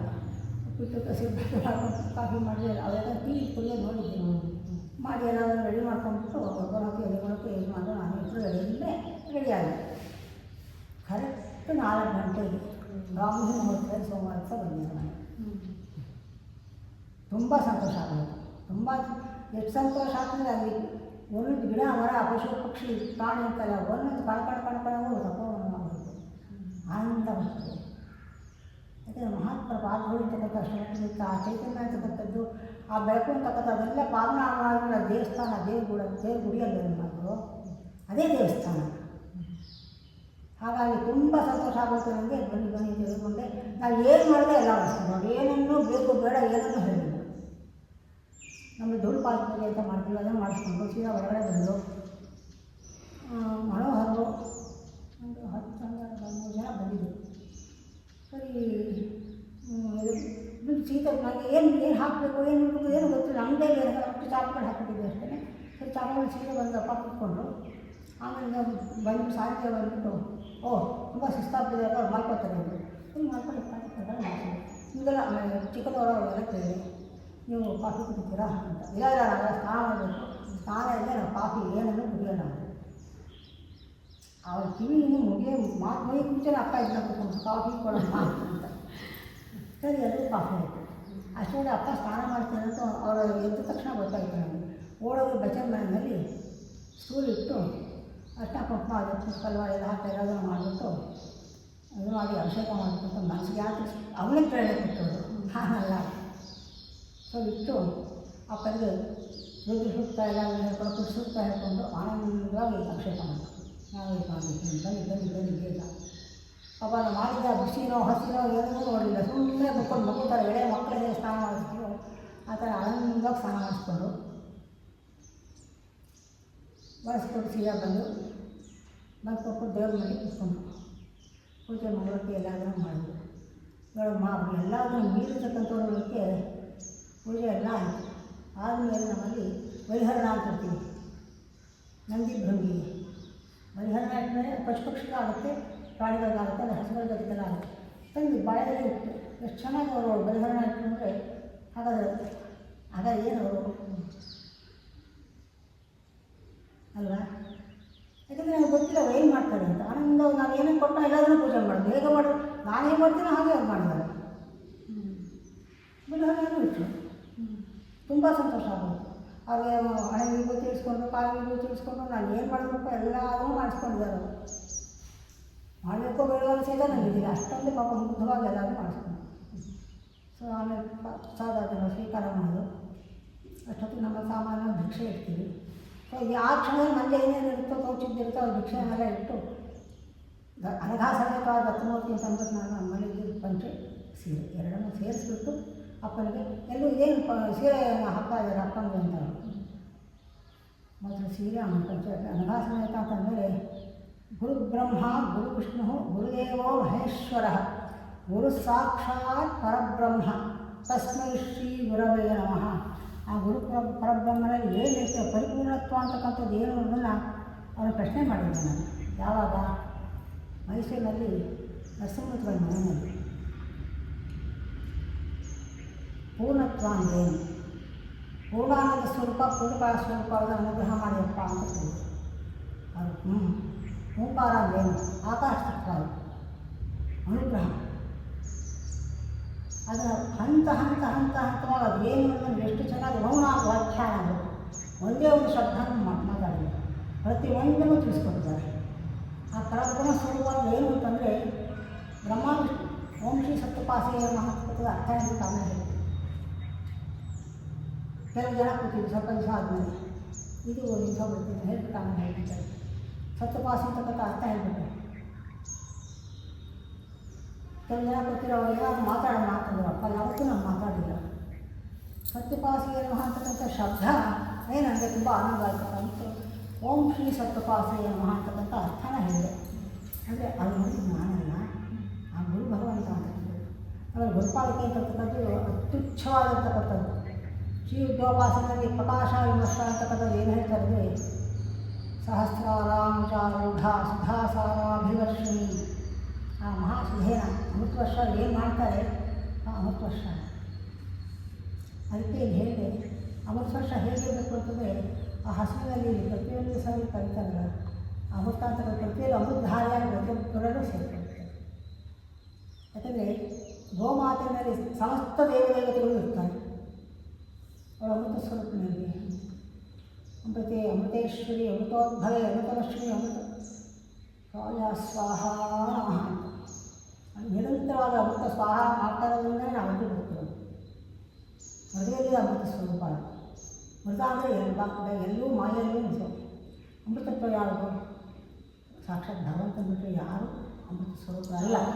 ಗುರುನಾಮದ ಒಂದು ಅಮೃತ ಸ್ವರೂಪವನ್ನು ತಿಳಿಸ್ಕೊಡಿ ಅಮ್ಮ. ಗುರುನಾಮದ ಅರ್ಥ ಓಂ ಶ್ರೀ ಸಪ್ತಪಾಸೇನ ಮತ್ತು ಅರ್ಥ ಅಂದರೆ ಓಂಕಾರ ಅಂದ್ರೇನು? ಅಕಾರ ಅಕಾರ ಮಕಾರ ಅನುಸ್ವಾರದ ಬೇಡ. ಬ್ರಹ್ಮ ವಿಷ್ಣು ಮಹೇಶ್ವರ. ಹಾಗಾದರೆ ಗುರುತತ್ವದಲ್ಲಿ ನೀನು ಹೇಳ್ತೀಯಲ್ಲ ಪರಬ್ರಹ್ಮ ಅಂತಂದ, ಪರಬ್ರಹ್ಮ ಏನಾಗುತ್ತೆ? ಸಮಸ್ತ ದೇವಿ ದೇವತಾ ಸ್ವರೂಪವಾಗಿ ಎಲ್ಲರೂ ನಮಸ್ಕಾರ ಮಾಡ್ತಿರ್ತಾರೆ, ಹೇಳ್ತಾ ಇರ್ತೀರ. ಹಾಗಾದರೆ ಗುರುವಿನ ವಾಕ್ಯ ಅಂತಕ್ಕಂಥದ್ದು ಹೇಗಿರುತ್ತೆ? ಹಾಗಾದರೆ ಅವನ ಮುಖದಲ್ಲಿ ಇರ್ತಾನೆ ಪ್ರಾರ್ಥನೆ ಮಾಡಬೇಕು. ಶಾರದೆಗೆ ನರ್ತಿಸುವೆ ಅಂತ ಹೇಳಿದೆಯಲ್ಲ, ಈ ನಾಡಿಗೆ ನದಿ ಆ ಭಗವಂತ ಮಾವಿನ ಆನಂದ ಸ್ವರೂಪವಾಗಿ ಹಾಡಮ್ಮ ಹೇ ಮಹಾ ಸರಸ್ವತಿ ಅಂತ ಪ್ರಾರ್ಥನೆ ಮಾಡಿದೆ ಅದನ್ನು. ಯಾಕೆಂದರೆ ಮಹಾ ಸರಸ್ವತಿ ಕೂತಿರ್ತಾರೆ, ಹೃದಯದಲ್ಲಿ ಮಹಾಲಕ್ಷ್ಮಿ ಆಗಿರ್ತಾಳೆ, ಅರ್ಧಾಂಗವಾಗಿ ಮಹಾಶಕ್ತಿಯಾಗಿರ್ತಾಳೆ. ಇಲ್ಲಿ ಬ್ರಹ್ಮ ವಿಷ್ಣು ಮಹೇಶ್ವರರಾದರೆ ಇಲ್ಲಿ ಮಹಾ ಸರಸ್ವತಿ ಮಹಾಲಕ್ಷ್ಮಿ ಮಹಾಶಕ್ತಿಯಾಗಿ ಪೂರ್ಣತ್ವಾಗಿರ್ತಾರೆ. ಆ ಪೂರ್ಣತ್ವ ಅದೇ ಗುರುವೇ ಸರ್ವದೇವಿ ದೇವತಾ ಸ್ವರೂಪ ಅಲ್ವಾ? ಅದಕ್ಕೆ ಬ್ರಹ್ಮ ವಿಷ್ಣು ಶಿವಾತ್ಮಕಾಯ ನಮಃ ತ್ರಿಕಾಲಜ್ಞಾನ ಸಂಪನ್ನಾಯ ನಮಃ ಅಂತ ಹೇಳಿದೆ. ತ್ರಿಕಾಲಜ್ಞಾನ ಸಂಪನ್ನಾಗಿ ಅವಳ ಆತ್ಮಸ್ವರೂಪ ಬ್ರಹ್ಮವಿಷ್ಣು ಮಹೇಶ್ವರಿಗೆ ಆತ್ಮಸ್ವರೂಪರಾಗಿರ್ತಾಳೆ. ಯಾರು? ಮಹಾಪ್ರಕೃತಿ ಮೂಲ ಪ್ರಕೃತಿಯ ಅವ್ಯಕ್ತ ಅಂತ ಹೇಳ್ತೀವಿ. ಅವ್ಯಕ್ತ ಸ್ವರೂಪ ಆಗಿರುವಂಥ ಮಹಾಶಕ್ತಿ ಅಂತಕ್ಕಂಥದ್ದು ಆದಿಪರಾಶಕ್ತಿ. ಯಾವುದೇ ನಾವು ಕೂಡ ದೇಶ ಕಾಲ ಯಾವುದು ಎಲ್ಲವೂ ಇರ್ತಕ್ಕಂಥ ಶಕ್ತಿ ಅದು. ಅಂದು ಇತ್ತು, ಇಂದು ಇದೆ, ಮುಂದೂ ಇರುತ್ತೆ, ಎಂದೆಂದೂ ಇರ್ತಕ್ಕಂಥ ಶಕ್ತಿ ಅದು. ಅದಕ್ಕೆ ಕೊನೆಯಲ್ಲಿ ನಮ್ಗೆ ಅಭಿಷೇಕ ಮಾಡಿ ಎಲ್ಲರೂ ಮಾಡಿ ಸ್ವಚ್ಛ ಪ್ರಕಾಶ ಪರಿಪೂರ್ಣ ಮಹಾಪ್ರಕಾಶ ವರ್ಷ ಅಂತ ಹೇಳ್ತಾರೆ. ಆ ಸ್ವಚ್ಛ ಪ್ರಕಾಶದಲ್ಲಿ ವೇಷರೂಪಿಯಾಗಿ ಬ್ರಹ್ಮಾಂಡಗಳ ತುಂಬಿರ್ತಾರೆ. ಅವನು ಎರಡು ಓಂ ಅಲ್ಲ, ಓಂ ಶ್ರೀ. ಶ್ರೀ ಅಂತಂದರೆ ಓಂಕಾರ ಅಂದರೆ, ಶ್ರೀಕಾರ ಅಂದ್ರೇನು? ಶರ್ವಾಣಿ ರಮ ಈಶ್ವರಿ ಅಂತ. ಶರ್ವಾಣಿ ಅಂದರೆ ಯಾರು? ಪಾರ್ವತಿ. ಶರ ಈಂ ಅಂತ ಶರ್ವಾಣಿ. ರಮ ಅಂದರೆ ಯಾರು? ಮಹಾಲಕ್ಷ್ಮಿ. ಈಂ ಅಂದರೆ ಈಶ್ವರಿ. ಮಹಾಸರಸ್ವತಿ ಮಹಾಲಕ್ಷ್ಮಿ ಮಹಾಕಾಳಿ. ಅವರೆಲ್ಲರೂ ಒಂದಾಗಿರ್ತಕ್ಕಂಥ ಸಚ್ಚಿದಾನಂದ ಸ್ವರೂಪ ಗುರುಸ್ವರೂಪ. ಆ ಸತ್ ಉಪಾಸನೆ ಸತ್ಸ್ವರೂಪ. ಸತ್ ಏನು? ಎಂದೆಂದೂ ಇರ್ತಕ್ಕಂಥ ಸತ್ಸ್ವರೂಪ. ಅಂದು ಇತ್ತು, ಇಂದು ಇದೆ, ಮುಂದೂ ಇರುತ್ತೆ. ಎಷ್ಟು ಬ್ರಹ್ಮವಿಷ್ಣು ಮಹೇಶ್ವರಾಗಿ ಕಳೆದೋಗಿದ್ದಾರೆ, ಎಷ್ಟು ಕೋಟಿ ಯುಗಗಳು ಕಳೆದೋಗಿದೆ. ಕೃತಿಯುಗ ತ್ರೇತಾಯುಗ ದ್ವಾಪರ ಕಲಿಗಳಲ್ಲಿ ಲಕ್ಷಾಂತರ ಯುಗಗಳು ಕಳೆದೋಗಿದೆ. ಇನ್ನು ಮುಂದೇನೂ ಬರುತ್ತೆ. ಆದರೆ ಅಂದು ಅದೇ ಗುರು ಸ್ವರೂಪ, ಇಂದು ಅದೇ ಗುರು ಸ್ವರೂಪ, ಮುಂದೂ ಅದೇ ಎಂದೆಂದಿಗೂ ಇರ್ತಕ್ಕಂಥ ಸಚ್ಚಿದಾನಂದ ಸ್ವರೂಪಗಳನ್ನ ನಾವು ಯಾವ ರೀತಿ ನಾವು ವರ್ಣನೆ ಮಾಡೋಕ್ಕಾಗುತ್ತಮ್ಮ? ಸಾಧ್ಯನೇ ಇಲ್ಲ ಅಲ್ವಾ? ಆ ಸತ್ಸ್ವರೂಪವನ್ನು ಉಪಾಸನೆ ಮಾಡಿ ತಾನೇ ಆ ಸ್ವರೂಪವಾಗುತ್ತಾರೆ. ಆ ಸ್ವರೂಪ ಅಂದ್ರೇನು? ಬ್ರಹ್ಮಾಂಡ ಪ್ರಾಪ್ತ ದೇಹ ಭಸ್ತ ಹಿಮರ್ತ ಭಾಸಮಾನ ಭಂಗೈ ಇಡೀ ಬ್ರಹ್ಮಾಂಡ ವ್ಯಾಪಿಸ್ತಿದ್ದಾರೆ. ಈಗ ಬಿಂದು ಸಿಂಧುವಿನ ಒಂದಾಗ್ತಾನೆ ಬ್ರಹ್ಮಾಂಡ ವ್ಯಾಪಿಸಿರ್ತಾರೆ. ಆವಾಗ ಎಲ್ಲ ಅಂತರಂಗ ಬಹಿರಂಗ ಅಂತಕ್ಕಂಥದ್ದಿಲ್ಲ, ಅಂತಃಶಕ್ತಿ ಬಹಿಶಕ್ತಿ ಅಂತಕ್ಕಂಥದ್ದಿಲ್ಲ, ಯಾವುದೂ ಇಲ್ಲ. ಸಗುಣ ನಿರ್ಗುಣ ಅಂತಕ್ಕಂಥದ್ದಿಲ್ಲ, ದೃಶ್ಯ ಅದೃಶ್ಯ ಅಂತಕ್ಕಂಥದ್ದಿಲ್ಲ, ಜಡ ಚೇತನ ಅಂತಕ್ಕಂಥ ಎಲ್ಲ ಸ್ವರೂಪನ ಅವನೇ ಆಗಿರ್ತಾನೆ ಅಲ್ವಾ? ಬೇರೆ ಅಂತಕ್ಕಂಥ ಇಲ್ಲವೇ ಇಲ್ವಲ್ಲ ಅಲ್ಲಿ. ಎರಡನೇದಾಗಿ ಯಾವುದು ಎಲ್ಲೂ ಅವನು ಎಲ್ಲರೂ ತಾನೇ ಆದವತೆ ಅಲ್ವಾ? ಅವನು ಹೇಳ್ತಿದ್ದಾರೆ, ನಾವೇನು ಹೇಳ್ತಾ ಇಲ್ಲ. ನೀವೆಲ್ಲರೂ ನನ್ನೊಳಗಿದ್ದೀರಾ ಅಪ್ಪ ಅಂದರೆ ಇಲ್ಲಿ ಅದಕ್ಕೆ ಹಿರಣ್ಯ ಗರ್ಭ ಅಂತ ಹೇಳೋದು. ಅವ್ರು ಇರೋದು ಹಿರಣ್ಯ ಅಂದ್ರೇನು? ಸದಾ ಬೆಳಗ್ತಾ ಇರ್ತಕ್ಕಂಥದ್ದು. ಅವ್ರ ಗುರುಗಳು ಯಾರು? ಅವರು ಯಾರು? ಹನುಮಂತಾಗಿಯೇ ನಮಃ. ಹನುಮಂತ ಯಾರು? ಮುಖ್ಯ ಪ್ರಾಣ, ಪ್ರಾಣೋಪಾಸನೆ, ಪ್ರಾಣ ಪ್ರಣವಯತವಾಗಿಸಿದ ಪರಮಾನಂದವನ್ನು ಉಳಿಸಿ. ಮತ್ತು ಎರಡನ್ನೂ ಒಂದಾಗಿಸಿ ಐಕ್ಯವಾಗಿಸ್ಬೇಕು ಜೀವಾಶ್ವರಗಳನ್ನು ಅಲ್ವಾ? ಅಂಥ ಮಹಾತ್ಮರು ನಾವು ಏನು ಹೇಳೋಕ್ಕಾಗುತ್ತಮ್ಮ? ನಮೋ ನಮಃ ತಿಳ್ಕೊಳ್ಳೋವಾಗ ನಾವು ಯಾವ ಶಬ್ದಗಳಿಗೂ ಅವ್ರು ಹೇಳಕ್ಕೆ ಸಾಧ್ಯನೇ ಇಲ್ಲ ಅಲ್ವಾ? ಓಂ ಶ್ರೀ ಸತ್ ಉಪಾಸೆ ನಮಃ ಅಂತ ಹೇಳ್ಬೋದು, ಅಷ್ಟೇ ಪ್ರಾರ್ಥನೆ ಮಾಡ್ಬೋದು. ಆ ಸತ್ಸ್ವರೂಪನ ನಮಗೆಲ್ಲರೂ ಕರುಣಿಸುವಂತಂದ್ಬಿಟ್ಟು ನಾವೆಲ್ಲರೂ ಪ್ರಾರ್ಥನೆ ಮಾಡ್ಕೋಬೇಕು ಅಷ್ಟೇ. ಗುರುನಾಮದಲ್ಲಿ ಇಂಥ ಬ್ರಹ್ಮಾಂಡವೇ ಅಡಗಿದೆ ಅಂತ ಹನುಮಂತಾಜಿ ಹೇಳ್ಬೇಕು. ಅವ್ರು ಸತ್ತು ಹೇಳ್ಬೇಕಾದ್ರೆ ಅವ್ರಿಗೆ ಇನ್ನೆಂಥ ಶಿಷ್ಯ ಇರ್ಬೋದು, ಅವ್ರು ಇನ್ನೆಂಥ ಗುರು ಇರ್ಬೋದು. ನೋಡಿ ಪ್ರಭಾಕರ ಸ್ವಾಮಿ, ಪ್ರಭಾಕರ ಸದಾ ಬೆಳಗ್ತಾ ಇರ್ತಕ್ಕಂಥದ್ದು. ಅದಕ್ಕೆ ಯಾವ ಸ್ಪರ್ಶ ಅಂದರೆ ಅಸ್ಪರ್ಶ, ಆ ಬೆಳಕಿರ್ತಕ್ಕಂಥದ್ದು ಸದಾ ಬೆಳಗ್ತಾ ಇರ್ತದೆ. ಎಂದೆಂದು ಅಂದು ಬೆಳಗ್ತಾ ಇತ್ತು, ಇಂದು ಬೆಳಗ್ತಾ ಇತ್ತು, ಮುಂದೆ ಎಂದೆಂದೂ ಬೆಳಗ್ತಾ ಇರ್ತದೆ ಪ್ರಭಾಕರ ಸ್ವಾಮಿ. ಪ್ರಭಾಕರನಾಗಿ ಈ ಕ್ಷೇತ್ರದಲ್ಲಿ ಇದೀನಿ ಥರ ಹೇಳಿದ್ದಾರೆ ಅಲ್ವಾ. ಈ ಶ್ರೀ ಕ್ಷೇತ್ರದಲ್ಲಿ ಪ್ರಭಾಕರ ಅಂದರೆ ಜ್ಯೋತಿರ್ಲಿಂಗ ಸ್ವರೂಪದಲ್ಲಿ ನಾನಿದ್ದೀನಿ, ಸೈ ಜ್ಯೋತಿ. ನಾನು ಅವ್ಯಕ್ತವಾಗಿ ಇಲ್ಲಿದ್ದು ಈ ಕ್ಷೇತ್ರವನ್ನು ನಡೆಸ್ಕೊಂಡು ಹೋಗ್ತೀನಿ ಅಂತ ಅಪ್ಪನಿಗೆ ಅವರು ಹೇಳ್ತಾರೆ.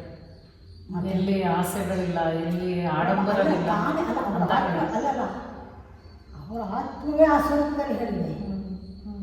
ಅದು ಅವ್ರು ಬೇರೆ, ಅದು ಬೇರೆ ಅಲ್ಲ. ಅದು ಗುರುವಿನ ಸ್ವರೂಪ ಅಂದರೆ ಪ್ರಕಟವಾಗದೇ ಆ ಸ್ವರೂಪದಲ್ಲಿ.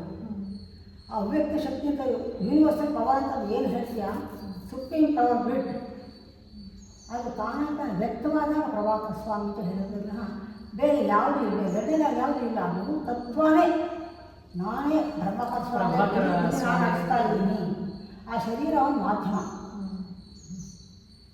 ಮಲ್ಲಯ್ಯ ಅಂತಕ್ಕಂಥ ಶರೀರ ಒಂದು ಮಾಧ್ಯಮ. ಅವರು ತಾನಾಗಿ ಆನಂದ ಸ್ವರೂಪವಾಗಿ ಪ್ರಭಾಕರ ಸ್ವಾಮಿ ಪ್ರಕಟವಾಗಿದ್ದಾರೆ. ಎಂದೆಂದಿಗೂ ಬೆಳಗ್ತಾ ಇರ್ತಾರೆ, ಹಿಂದಲ್ಲ ಮುಂದಲ್ಲ ಎಂದೆಂದಿಗೂ ಬೆಳಗ್ತಾ ಇರ್ತಾರೆ ಕ್ಷೇತ್ರ. ಹಾಗಾಗಿ ಈ ಕ್ಷೇತ್ರದಲ್ಲಿ ಅವರ ದರ್ಶನ ಈ ಭಕ್ತರ ಪಾದಧೂಳಿ. ಯಾಕಂದರೆ ಪ್ರತಿಯೊಬ್ಬರು ನೋಡು, ಆ ವಲಯದಲ್ಲಿ ಬಂದಿರತಕ್ಕಂಥ ಪ್ರತಿಯೊಬ್ಬ ಕ್ಷೇತ್ರನೂ ಆ ಕ್ಷಣದಲ್ಲಿ ಮನಸ್ತತ್ವಾಗುತ್ತೆ, ಆನಂದದಲ್ಲಿ ಏನನ್ನೂ ಯಾವ ಆಲೋಚನೆಗಳು ಇರಲ್ಲ. ಆಲೋಚನಾ ರಹಿಸಿರ್ತಿದ್ದೀವಿ ಅದೇ. ಮನೆ ಮಠ ಸಂಸಾರ ಎಲ್ಲಾದರೂ ಮರೆತು ಆನಂದವಾಗಿರ್ತಾರೆ. ಹೌದಾ? ಏನೂ ಯಾವುದು ಆಗ್ತಾರೆ ಯಾರು ಅಷ್ಟು ಪರಿಶುದ್ಧ ಎಲ್ಲ ಇದ್ರೂ ಅಪ್ಪನ ಸನ್ನಿಧಿಯಲ್ಲಿ ಅದು ಯಾವುದೂ ತಾಕೋದಿಲ್ಲ ಅಲ್ವಾ. ಅಂದರೆ ಆ ಪ್ರಭಾವದಲ್ಲಿ ಇದ್ದಾಗ ಅಂದರೆ ಪ್ರತಿಯೊಬ್ಬರು ಶ್ರೀಧರ ಸ್ವಾಮಿ ನಮಃ ಅಲಕ್ ನಿರಂಜನ ಅಂತ ಹೇಳಿದ್ದಾರೆ. ಅಂದರೆ ಏನು, ಎಲ್ಲವನ್ನೂ ಮೀರೋಣ ನಾನು ಅಂತ ಆರೂಢ ಅಂತಕ್ಕಂಥ ಒಂದು ಸ್ಥಿತಿ. ಅದನ್ನು ಮೀರಿ ನಾನು ಸರ್ವವ್ಯಾಪ್ತ ಆಗ್ಬಿಟ್ಟಿದ್ದೀನಿ. ಅದನ್ನೇ ಅವರಿಗೆ ಸ್ವಯಂ ಭೋ, ಸ್ವಯಂ ಶಕ್ತ, ಸ್ವಯಂ ಪ್ರಕಾಶ, ಸ್ವಯಂ ಸಿದ್ಧ. ನಾನು ಸಿದ್ಧ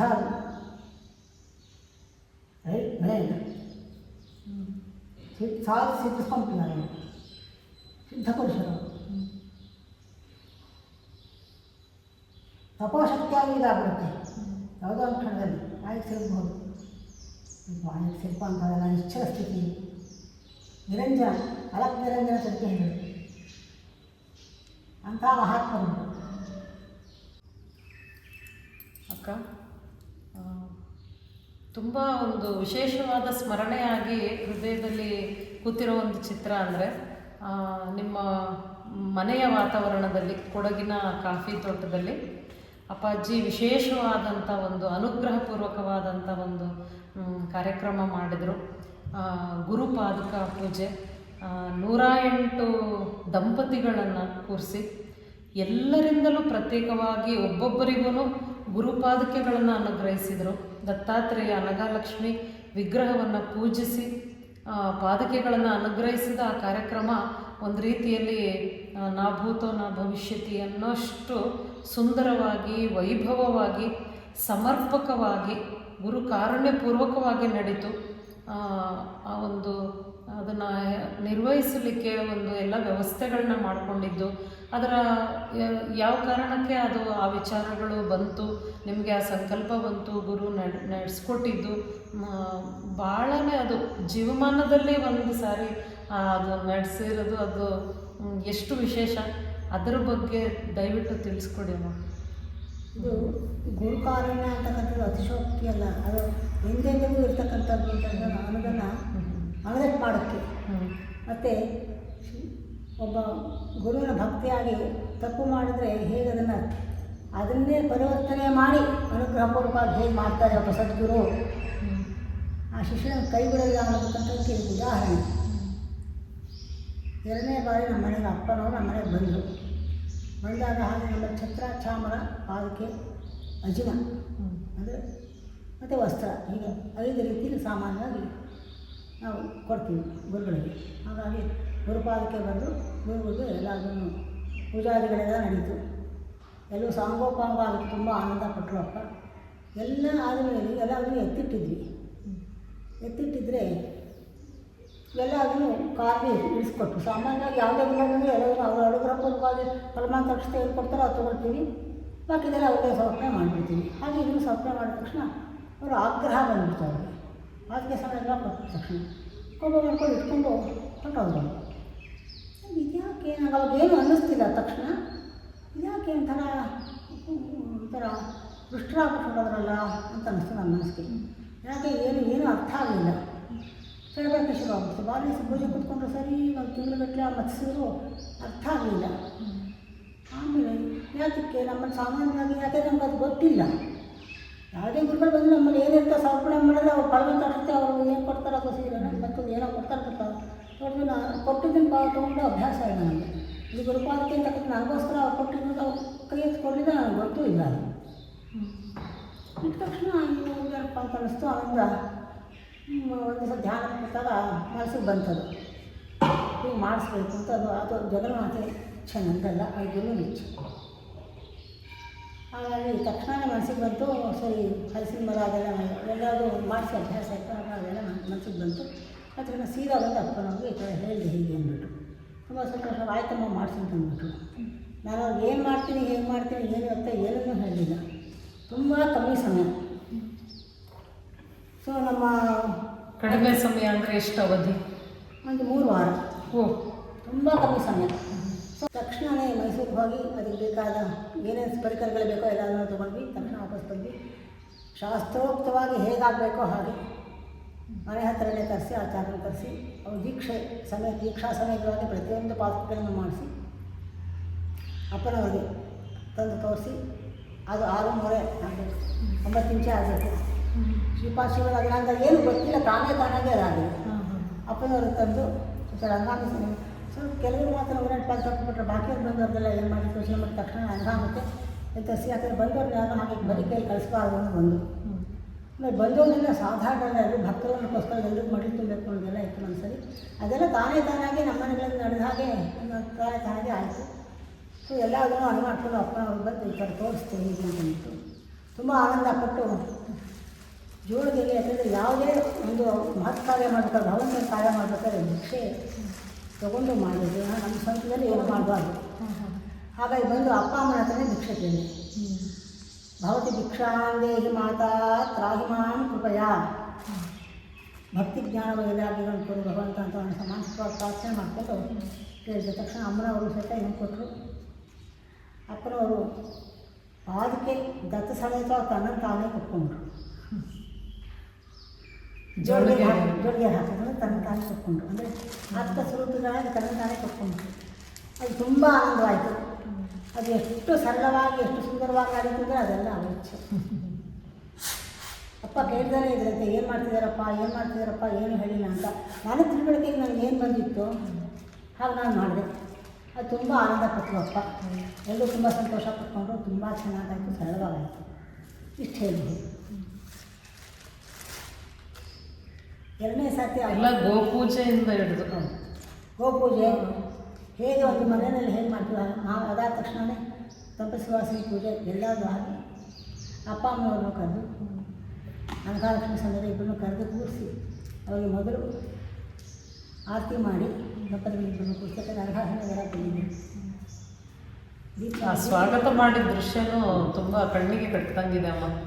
ಎಲ್ಲ ಅವ್ರಿಗೆ ಎಲ್ಲ ವೇದ ಮಂತ್ರಗಳನ್ನ ಹೇಳ್ತಾ ಪೂರ್ಣಕುಂಭ ಸ್ವಾಗತ ಮಾಡಿ ಆ ಚಪ್ರದಲ್ಲಿ ಎಲ್ಲ ಕಡೆ ರಂಗೋಲಿ ಹಾಸಿ ಪಾದ ನಮಸ್ಕಾರ ಮಾಡಿಕೊಂಡು ಬಹಳ ಸುಂದರವಾದ ಕಾರ್ಯಕ್ರಮ. ಅಷ್ಟೇ ಒಂದು ಪವಿತ್ರವಾಗಿ ಆಗಿತ್ತು. ಅದನ್ನು ಅವರ ಅನುಗ್ರಹ ನಮ್ಗೆ ಏನು ನಮ್ಮನ್ನು ಅದಕ್ಕೋಸ್ಕರವಾಗಿ ಅವ್ರು ನಮ್ಮನ್ನು ಜಸ್ಟ್ ಅನ್ ಇನ್ಸ್ಟ್ರೂಮೆಂಟ್ ನಮ್ಮನ್ನು ಉಪಕರಣವಾಗಿ ಉಪಯೋಗಿಸ್ಕೊಂಡಲ್ಲ, ಅದಕ್ಕೆ ನಾವು ಸಂತೋಷ ಪಡೋದು.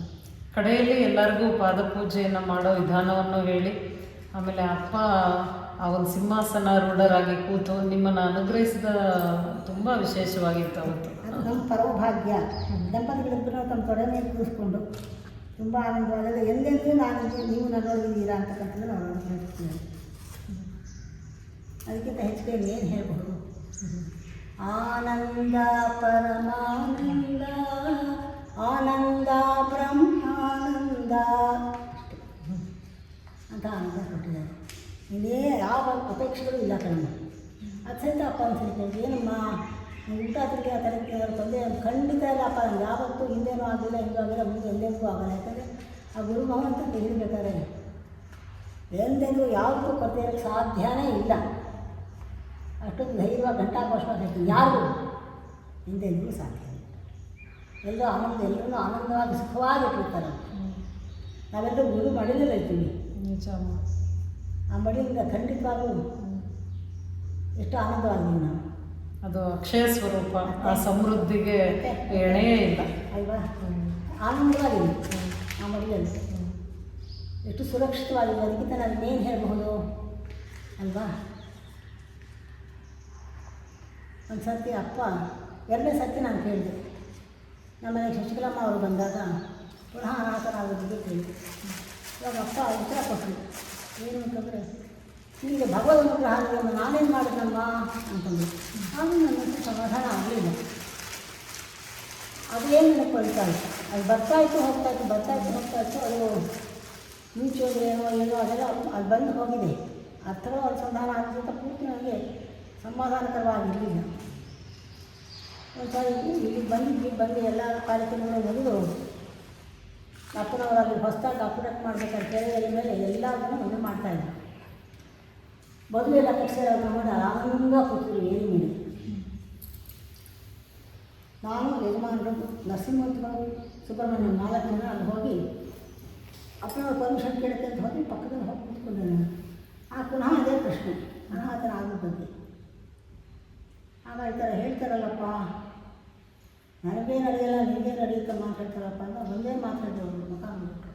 ನಿಲ್ಲೋದಲ್ಲಮ್ಮ, ಅವನು 5 ಅಕ್ಷರಗಳು, ಅದನ್ನು ಅಕ್ಷರಾಂತ ನಾಶ ಆಗ್ತಕ್ಕಂಥದ್ದು, ಅಕ್ಷರಾಂತ ನಾಶ ಆಗಿರ್ತಕ್ಕಂಥದ್ದು ಅಂಥ ಮುಖ್ಯಂಥ ನುಡಿ ನೋಡಿಬಿಟ್ರು. ಅವರು ಮೌನ ವ್ಯಾಖ್ಯಾನ ಮಹಾ ದಕ್ಷಿಣಾಮೂರ್ತಿ. ಆ 5 ಅಕ್ಷರಗಳಲ್ಲಿ ಒಂದೊಂದೊಂದೊಂದೇ ಇನ್ನೂ ಕಲಿತಾ ಇದ್ದಾನೆ ಈ ಕ್ಷಣದಲ್ಲಿ.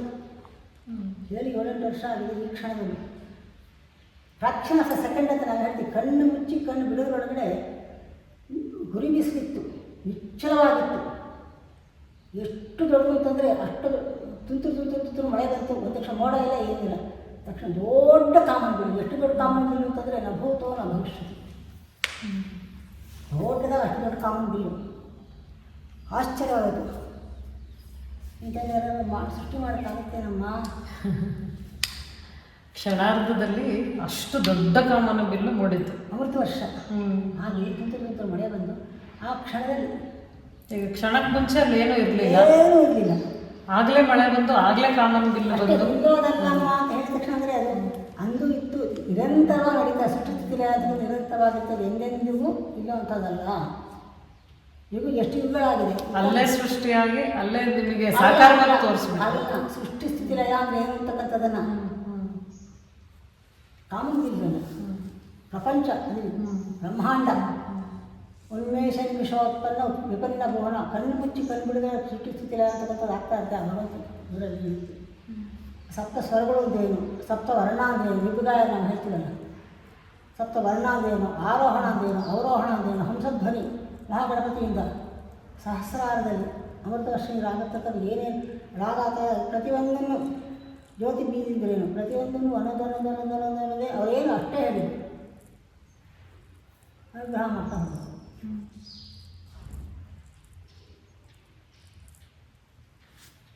ಆ ಶಬ್ದ ನಾವು ತಿಳ್ಕೊಳ್ತಾ ಹೋದ ಸೃಷ್ಟಿದೇನು ಒಂದೊಂದೊಂದೊಂದೇ ಅಂತರಂಗದಲ್ಲೇ ಸ್ಫುರಣೆ ಮಾಡ್ತಾನೆ. ಖಂಡಿತ ಒಂದೊಂದು ಸ್ಫುರಣೆ ಸಹಿತ ಸ್ವಚ್ಛದಾನ ಜಗನ್ನಾಥನ ಸಮರ್ಪಣೆ ಮಾಡ್ತಿದ್ದೆ. ಈಗ ಸ್ವಚ್ಛದಾನ ಸದ್ಗುರು ಶ್ರೀಚರಣಗಳ ಸಮರ್ಪಣೆ ಮಾಡಿ ಪ್ರಸಾದ ರೂಪ ಸ್ವೀಕಾರ ಮಾಡ್ತೀವಿ. ಅಕ್ಕ, ಮೊದಲನೇದಾಗಿ ನಿಮಗೆ ಅಪ್ಪವರ ದರ್ಶನಕ್ಕೆ ಮುಂಚೆನೇ ಅವರ ತತ್ವಪದಗಳನ್ನ ಕೇಳಿದ್ರಿ. ಬ್ರಹ್ಮಾನಂದ ಸ್ವಾಮೀಜಿಗಳು ಹೇಳಿದಾಗ, ವಿವರಿಸಿದಾಗ ನಿಮಗೆ ತುಂಬ ಪ್ರಭಾವ ಬೀರಿತು. ನಿಮಗೆ ಆ ವಾಕ್ಯಗಳು, ಆ ಒಂದು ಪದಪಂಚಗಳ ಬಗ್ಗೆ ನಿಮಗೆ ಅಷ್ಟೊಂದು ವಿಸ್ಮಯವಾಯಿತು. ಅಪ್ಪನ ಸನ್ನಿಧಿಗೆ ಬಂದು ಅವರ ರಚನೆಯ ಘನಾನುಭವ ಸಾರ ತತ್ವಪದಗಳನ್ನ ಹಾಡ್ತಾ ಕೇಳ್ತಾ ಅದನ್ನು ಅನುಸಂಧಾನ ಮಾಡ್ತಾ ನಿಮಗೆ ಯಾವ ರೀತಿಯಲ್ಲಿ ನಿಮ್ಮ ಸಾಧನೆಯಲ್ಲಿ ಅದನ್ನು ಅಳವಡಿಸ್ಕೊತ ಹೋದ್ರಿ ಅಥವಾ ಅದನ್ನು ಅರ್ಥೈಸ್ಕೊಳ್ತಾ ಹೋದ್ರಿ, ಅದರ ಆ ಘನ ತತ್ವಪದಗಳ ಹಿರಿಮೆಯನ್ನು ನಮಗೆ ತಿಳಿಸ್ಕೊಡಿ ಅಕ್ಕ. ಎಂಥ ಮಹಿಮ ನೋಡಮ್ಮ ನಮ್ಮಯ್ಯ ಗುರು ಮನಸೂರೆಗೊಂಡ ನಮ್ಮಯ್ಯ. ಅದ್ರಲ್ಲಿ ಬರುತ್ತೆ ಪೂರಕವ ಮಾಡೆಂದನೆ ನಮ್ಮಯ್ಯ ಗುರು ರೇಖಿಸಿ ಬಿಡು ಎಂದನೆ ಕುಂಭಿಸಿ ತಡೆಯಂದ ತನ್ಮಯಳಾಗೆಂದ ಸಚಕೇರು ಸ್ತಂಭದಿಂದ ಅಂಬರಕ್ಕೇರಿಸಿದ. ಅದರ ಅರಿವು ನಿನಗೆ ಬರುತ್ತೆ ಅಂತ ಅಪ್ಪ ಅನುಗ್ರಹ ಮಾಡಿ. ಅದು ಪೂರ್ಣಾನುಗ್ರಹ. ಆ ಪ್ರಶ್ನೆ ಮಾಡಿದ್ದೆ ಅಪ್ಪನ ನಾನು. ಬಿಂದು ಛೇದನ ಅಂತಕ್ಕಂಥದ್ದು ಸುಲಭವಾಗಿ ಕೆಲವರಿಗೆ ಸಾಧ್ಯ ಆಗುತ್ತೆ. ಆಳೂಢರು ಸ್ಥಿರದ್ದು ಕೆಲವರಿಗೆ ಸಾಧ್ಯವಾಗುತ್ತೆ. ಓದ್ಕೊಂಡಿದ್ದೀನಮ್ಮ ಅಂತಂದರು. ಇಲ್ಲಪ್ಪ ನಾನು ಯಾವ ತಿಳುವಳಿಕೆಯೂ ಇಲ್ಲ ಅಂತಂದರು. ನೀನು ಅರಿವಿಗೆ ಬರುತ್ತೆ ಅಂತಂದರು. ಅದು ಸಾಕ್ಷಾತ್ ಅನುಗ್ರಹ ಮಾಡಿದ್ದಾರೆ ಅಂತ ಮಹಾನ್ಮಹನಿಗೆ ನಾವು ಏನು ಹೇಳೋಕ್ಕಾಗಲ್ಲ, ಏನು ಹೇಳ್ಬೋದು. ಸಹಿತನೂ ಉಪನಿಷತ್ ವಾಕ್ಯಗಳನ್ನು ಪ್ರತಿಪಾದಿಸುತ್ತೆ. ಈಶಾವಾಸ್ಯಮಿದಂ ಸರ್ವಂ ಯತ್ಕಿಂತ ಜಗತ್ಯಾಂ ಜಗತ್ತು. ಅದು ಈ ಜಗತ್ತಿನಲ್ಲಿ ಇರತಕ್ಕಂಥದ್ದೆಲ್ಲ ಪರಮತತ್ವ ಸ್ವರೂಪ, ಪರಮೇಶ್ವರ ಸ್ವರೂಪ ಅಂತ. ಎಲ್ಲೆಲ್ಲೂ ಶಿವನೇ ಕಣೋ ಅವನ ಬಿಟ್ಟಿನ್ನೊಂದಿಲ್ಲ ಕಣೋ, ನೀಲಿ ಆಕಾಶವನೇ ಶಿವ ಬೆಳಗು ನಕ್ಷತ್ರವನೇ, ಕತ್ತಿನ ಕೆಳಗವನೇ ನೆತ್ತಿಯ ಮೇಲವನೇ, ರವಿಯ ತೇಜಸ್ಸವನೇ ಪೂರ್ಣ ಚಂದಿರನವನೇ, ಎಲ್ಲೆಲ್ಲೂ ಶಿವನೇ ಕಾಣೋ ಅವನ ಬಿಟ್ಟಿನ್ನೊಂದಿಲ್ಲ ಕಣೋ.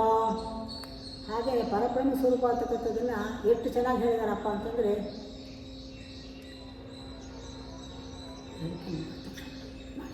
ದ್ವೈತ ತತ್ವನ ಎಷ್ಟು ಚೆನ್ನಾಗಿ ಪ್ರತಿಪಾದಿಸಿದ್ದಾರೆ ಅಪ್ಪ ಅಂತಂದರೆ, ಶ್ರೀಹರಿಯು ಶಿವನು ಒಂದೆಂಬ ಕಡೆ ಇರಿಸೋ, ಭೇದವಿಲ್ಲದೆಡೆಯಲ್ಲಿ ಹಸಿರನಗೆ ಬರಿಸೋ, ಸರ್ವಬ್ರಹ್ಮನು ಎನ್ನುವ ಅದ್ವೈತಗಿರಿಸೋ,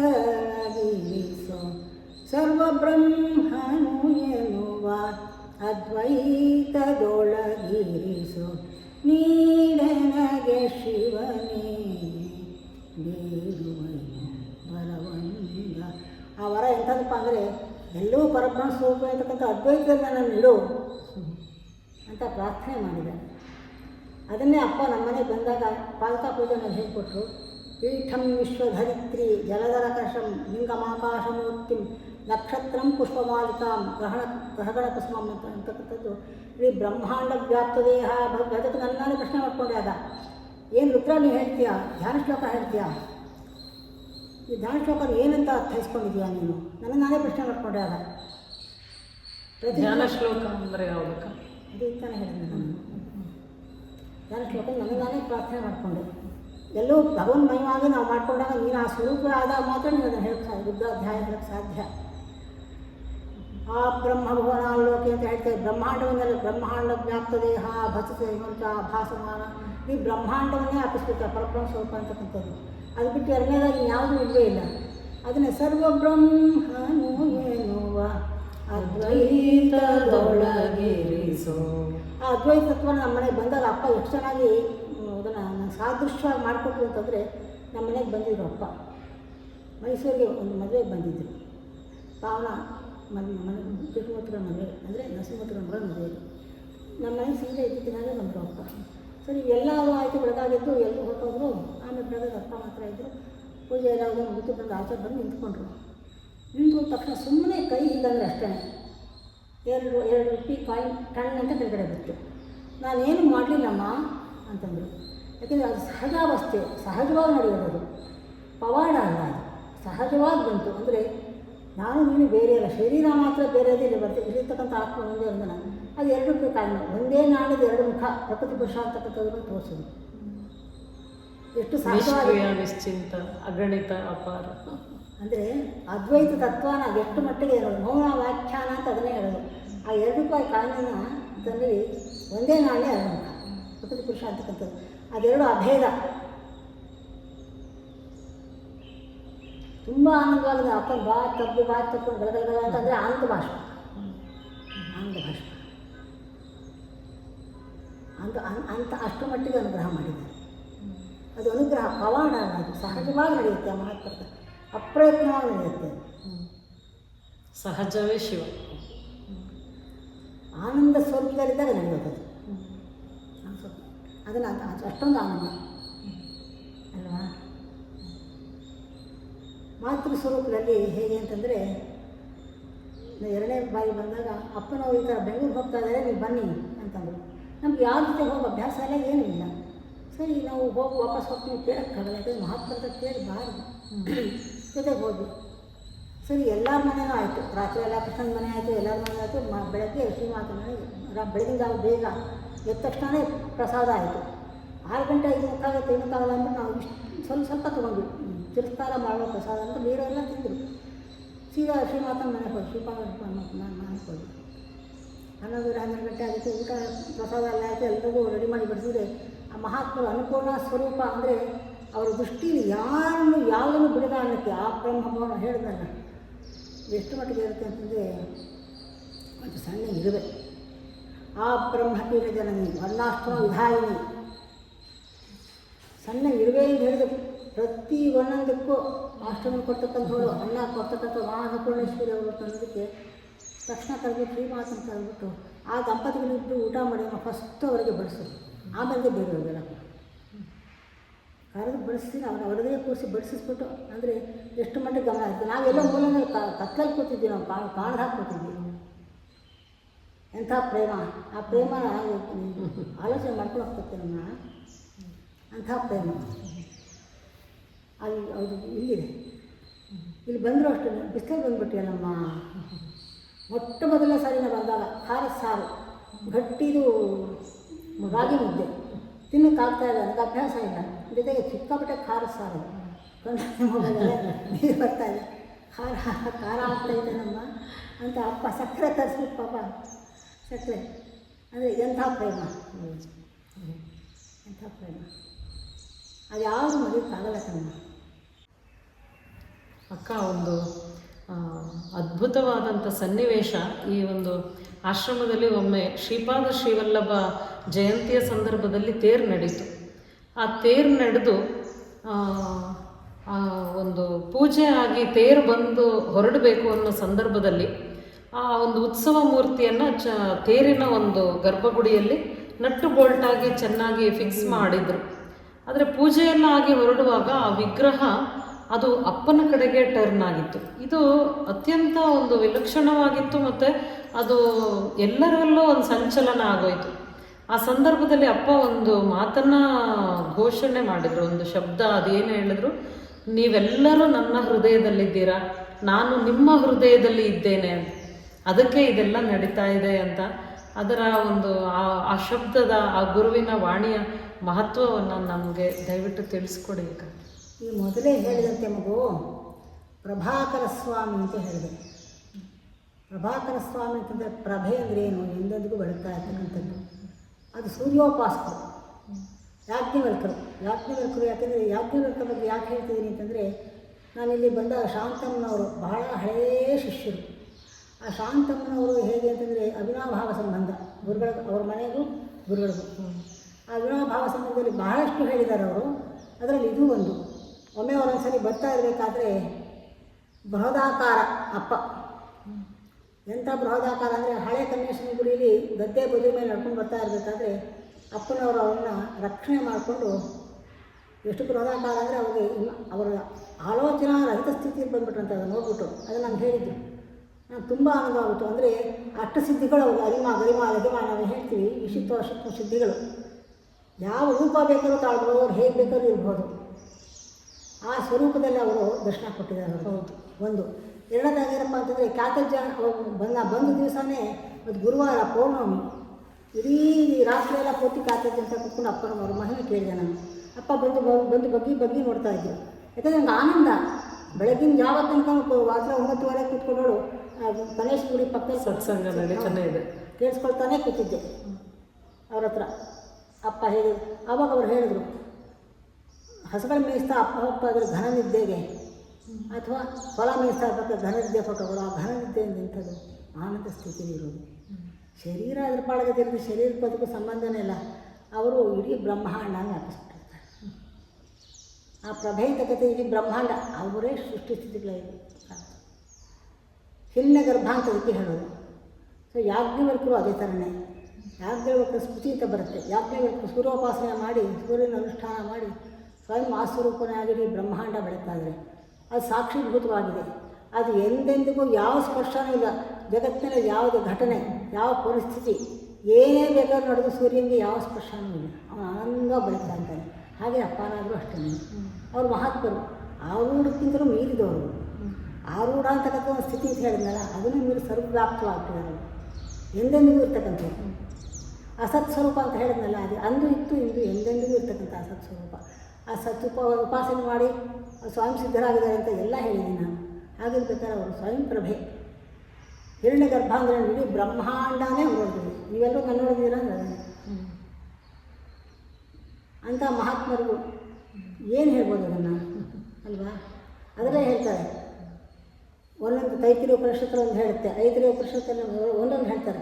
ಅಕ್ಷಿ ವಿದ್ಯೆ ಅಂತ ಹೇಳ್ತಾರೆ, ಭೂಮಾ ವಿದ್ಯೆ ಅಂತ ಹೇಳ್ತಾರೆ, ಪಂಚಾತ್ಮ ಸಂಕ್ರಮ ವಿದ್ಯೆ ಅಂತಂದರೆ ಒಂದರೊಳಗೊಂದು ವಿಲಯನ ಅಂತ ಒಂದರೊಳಗೊಂದು ಸೇರ್ಕೊಂಡು ಓದಕ್ಕೋದ್ರೊಳಗೋದು. ಭೂಮಿ ನೀರೊಳಗೆ, ನೀರು ಅಗ್ನಿಯೊಳಗೆ, ಅಗ್ನಿ ವಾಯುವೊಳಗೆ, ವಾಯು ಆಕಾಶದೊಳಗೆ, ಆಕಾಶ ಅಹಂತತ್ವೊಳಗೆ, ಮಹತ್ತತ್ವೊಳಗೆ, ಮಹತ್ತತ್ವ ಅವ್ಯಕ್ತದೊಳಗೆ, ಪೂರ್ತಿ ಎಲ್ಲ ವ್ಯಾಪ್ತವಾಗ್ಬಿಟ್ಟು ಇಡೀ ಬ್ರಹ್ಮಾಂಡ ಎಲ್ಲ ಒಂದು ಏಕಾಕಾರವಾಗ್ಬಿಡುತ್ತೆ. ಆ ರೀತಿಗೆ ಎಲ್ಲ ಸ್ವರೂಪದಲ್ಲೂ ಅವರೇ ಇದ್ದಾರೆ. ಅದೇ ಒಳಗೆ ಹೊರಗೆ ಇಲ್ಲ ಅಂತ ನಾನು ಹೇಳ್ತಲ್ಲ. ಅಂತರಂಗ ಬಹಿರಂಗ ಅಂತಕ್ಕಂಥದ್ದಿಲ್ಲ. ಅಂತರ್ಶಕ್ತಿ ಬಹಿರ್ಶಕ್ತಿಗಳು ಇರೋದು ಒಂದೇ, ಅವರೇ. ಎಲ್ಲದರಲ್ಲೂ ಎಲ್ಲದರಲ್ಲೂ ಇರೋದು ಅವರೇ. ಎರಡನೇದಾಗಿ ಯಾವುದು ಇಲ್ಲವೇ ಇಲ್ಲ.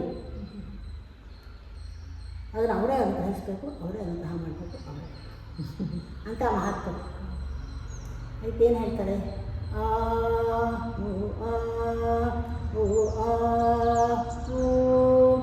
ಅಹಮನ್ನಾದೋ ಅಹಮನ್ನಾದೋ ಅಹಮನ್ನಾದಃ ಅಂತ ಓಂಕಾರನ ಆ ಸ್ವರೂಪದಲ್ಲಿ ಹೇಳ್ತಾರೆ. ಅಪ್ಪನವ್ರು ಹೇಗೆ ಅಂತಂದರೆ ಒಂದು ಸಲ ನಮ್ಮ ಶ್ರೀದೇವಿ ಹೇಳಿದರು. ಅಪ್ಪ ಇಲ್ಲಿ ಈ ಕಮಲೇಶ್ವರ ಗುಡಿ ಇದೆಯಲ್ಲ, ಅಲ್ಲಿ ಒಂದು ಸಣ್ಣ ಕೊಳ ಇತ್ತು. ಕೊಳ ಅಂತಂದರೆ ಅದೇನು ಹೇಳ್ತಾರೆ ನನಗೆ ಗೊತ್ತಿಲ್ಲ, ಇಂಗ್ಲೀಷಲ್ಲಿ ಗೊತ್ತು, ಕನ್ನಡ ಗೊತ್ತಿಲ್ಲ. ಕೊಳ ಇತ್ತು, ಅದರೊಳಗಡೆ ಅಪ್ಪ ಒಳ್ಳೆ ಜಲಸಮಾಧಿ ಆಗಿಬಿಟ್ಟು ಎಷ್ಟೊತ್ತಾದರೂ ಬರ್ತಾ ಇರಲಿಲ್ಲ. ಅಂದರೆ ಭೂಚರ, ಜಲಚರ, ಖೇಚರ, ಅಗೋಚರ ಎಲ್ಲಾದರೂ ಕಂಡಿದ್ರು. ಖಂಡಯೋಗ ಕೇಳಿರ್ಬೋದು, ಓದಿರ್ಬೋದು ನೀವು. ಖಂಡಯೋಗ ದರ್ಶನ ಸಹಿತ ನಾನು ಮಾಡಿಸಿದ್ದಾರೆ. ನಿಂತ್ಕೊಂಡಿದ್ರಪ್ಪ ಒಂದು ಸರ್ತಿ ಇರಲಿಲ್ಲ, ಬರೀ ಇಷ್ಟೇ. ಅದು ಈಸ್ ಗಾನ್ ದಟ್. ಅದು ನಾವು ಅರ್ತ್ಕೋಬೇಕು. ಶರೀರ ಇರುತ್ತೆ, ಶರೀರ ಇದ್ದೇ ಇರುತ್ತೆ. ಸೊ ಅಂಥ ಮಹಾತ್ಮರು ಎಲ್ಲ ಯೋಗ ಸಾಧನೆ ಅಂತಂದರೆ ರಾಜಾಧಿರಾಜ ಯೋಗಿರಾಜ ಸದ್ಗುರು ಶ್ರೀ ಸತ್ಯಪಾಸಿ. ಇದಕ್ಕಿಂತ ಹೆಚ್ಚಿಗೆ ಏನು ಹೇಳ್ಬೋದಮ್ಮ? ಅಪ್ಪಾಜಿಯವರು ತಾವೇ ಸ್ವತಃ ನುಡಿದಿರುವಂತೆ, ನಾನು ಸೂಕ್ಷ್ಮಾತಿ ಸೂಕ್ಷ್ಮನು, ಏಕರೂಪಿ, ಸರ್ವವ್ಯಾಪಿ ಅಂತ ಗುರುವಾಣಿಯಲ್ಲೇ ಬಂದಿರುವಂಥ ವಾಕ್ಯಕ್ಕೆ ಸಾಕ್ಷೀಭೂತವಾಗಿ ನಿಮ್ಮ ಜೀವನದಲ್ಲಿ ನಡೆದಿರುವಂಥ ಅನೇಕ ಕೃಪಾ ಪ್ರಸಂಗಗಳನ್ನು ಅತ್ಯಂತ ಹೃತ್ಪೂರ್ವಕವಾದ ಮಾತುಗಳಲ್ಲಿ ತಿಳಿಸ್ಕೊಟ್ರಿ ಅಕ್ಕ. ಅದಕ್ಕಾಗಿ ತುಂಬ ಹೃದಯದ ಕೃತಜ್ಞತೆಗಳು. ಇಂಥ ಒಂದು ಸದವಕಾಶವನ್ನು ಕೊಟ್ಟಿರ್ತಕ್ಕಂಥ ಸಚ್ಚಿದಾನಂದ ಸದ್ಗುರು ಶ್ರೀಚರಣಗಳು ಮೊದಲಾದ ಸದ್ಭಕ್ತರಿಗೆ ಪ್ರತಿಯೊಬ್ಬರಿಗೂ ಆ ವಿಚಾರವು ತಲುಪಿ ಎಲ್ಲರೂ ಆನಂದ ಸ್ವರೂಪರಾಗಲಿ, ಎಲ್ಲರೂ ಪ್ರೇಮ ಸ್ವರೂಪರಾಗಲಿ, ಎಲ್ಲರೂ ಶಾಂತ ಸ್ವರೂಪರಾಗಲಿ ಅಂತ ಪ್ರಾರ್ಥನೆ ಮಾಡ್ತಾ ಸದ್ಗುರು ಶ್ರೀಚರಣಗಳು ಸಮರ್ಪಣೆ ಮಾಡ್ತಾರೆ. ಈ ಪುಷ್ಪಾಂಜಲಿ ಸಮರ್ಪಣೆ ಮಾಡ್ತಾಯಿದ್ವಿ. ಜೈ ಗುರುದೇವ ದತ್ತ. ಒಂದು ಮಾತು ಹೇಳಬಹುದು, ಇಂಥ ಒಂದು ಸಜ್ಜನರ ಸಾತ್ವಿಕ ಹೃದಯದ ನುಡಿಗಳನ್ನು ಕೇಳಿ. ಹಿಂದೆಲ್ಲ ಒಂದು ಪ್ರಾಪಂಚಿಕ ವರ್ಣಾಶ್ರಮ ವ್ಯವಸ್ಥೆಯಲ್ಲಿ ಹೊರಜನ ಅಂತ ಹೇಳ್ತಿದ್ರು. ಅಂದರೆ ಅವ್ರನ್ನ ಊರಿಂದ ಹೊರಗಡೆ ಇರೋರು, ಅವ್ರನ್ನ ಹತ್ತಿರ ಸೇರಿಸ್ತಿರ್ಲಿಲ್ಲ. ಅದೆಲ್ಲ ಪ್ರಾಪಂಚಿಕವಾದ ಒಂದು ಪದ್ಧತಿಗಳಾಗಿ ಮಾತ್ರ ಇತ್ತು. ಆದರೆ ಭಗವಂತನಿಗೂ ಕೂಡ ಹೊರಜನನೂ ಇರ್ತಾರೆ, ಹರಿಜನನೂ ಇರ್ತಾರೆ. ಅವ್ರು ಯಾರು ಅಂತಂದರೆ, ಯಾರ ಒಂದು ಮನಸ್ಸು, ಇಂದ್ರಿಯಗಳು, ಅವರ ಚಿತ್ತ ಎಲ್ಲವೂ ಕೂಡ ಅದು ಹೊರಮುಖವಾಗಿ ಓಡಿದ್ರೆ ಅವರು ನಿಜವಾಗ್ಲೂ ಭಗವಂತನಿಗೆ ಹೊರಜನಗಳು, ಅವರು ಭಗವಂತನಿಗೆ ಅಸ್ಪೃಶ್ಯರು. ಆದರೆ ಯಾರ ಮನಸ್ಸು, ಬುದ್ಧಿ, ಇಂದ್ರಿಯಗಳು ಅಂತರ್ಮುಖವಾಗಿರುತ್ತೆ, ಹರಿಯ ಕಡೆಗೆ ತಿರುಗಿರುತ್ತೋ ಅವರು ನಿಜವಾದ ಹರಿಜನರು, ಅವರು ಭಗವಂತನಿಗೆ ಆತ್ಮೀಯರು, ಅವರು ಅವನೊಂದಿಗೆ ಅವಿನಾಭಾವವಾದಂಥ ಸಂಬಂಧವನ್ನು ಇಟ್ಕೊಂಡಿರುವಂಥ ಅಂತರ್ಮುಖಿಗಳು, ಅವನಿಗೆ ಪರಮ ಪ್ರಿಯರು. ಅಂಥ ಪರಮ ಪ್ರಿಯ ಒಂದು ಅಂತರ್ಮುಖಿ ವ್ಯಕ್ತಿತ್ವದ ಭಕ್ತರ ಅನುಭವಗಳನ್ನು ಇದುವರೆಗೂ ನಾವೆಲ್ಲ ಕೇಳಿ ಧನ್ಯರಾದೆವು. ಅವರ ಪಾದಗಳಿಗೆ ಶರಣು ಅಂತ ಹೇಳ್ತಾ ಆ ಹೃದಯವಾಸಿಯಾದಂಥ ಪರಮಾತ್ಮನಿಗೆ ಹೃತ್ಪೂರ್ವಕವಾದ ಕೋಟಿ ಶರಣಗಳನ್ನು ಅರ್ಪಿಸುತ್ತಾ ಈ ಸಂಚಿಕೆಯನ್ನು ಇಲ್ಲಿಗೆ ಮುಗಿಸೋಣ. ಜೈ ಗುರುದೇವ ದತ್ತ. ಜೈ ಗುರುದೇವ ದತ್ತ.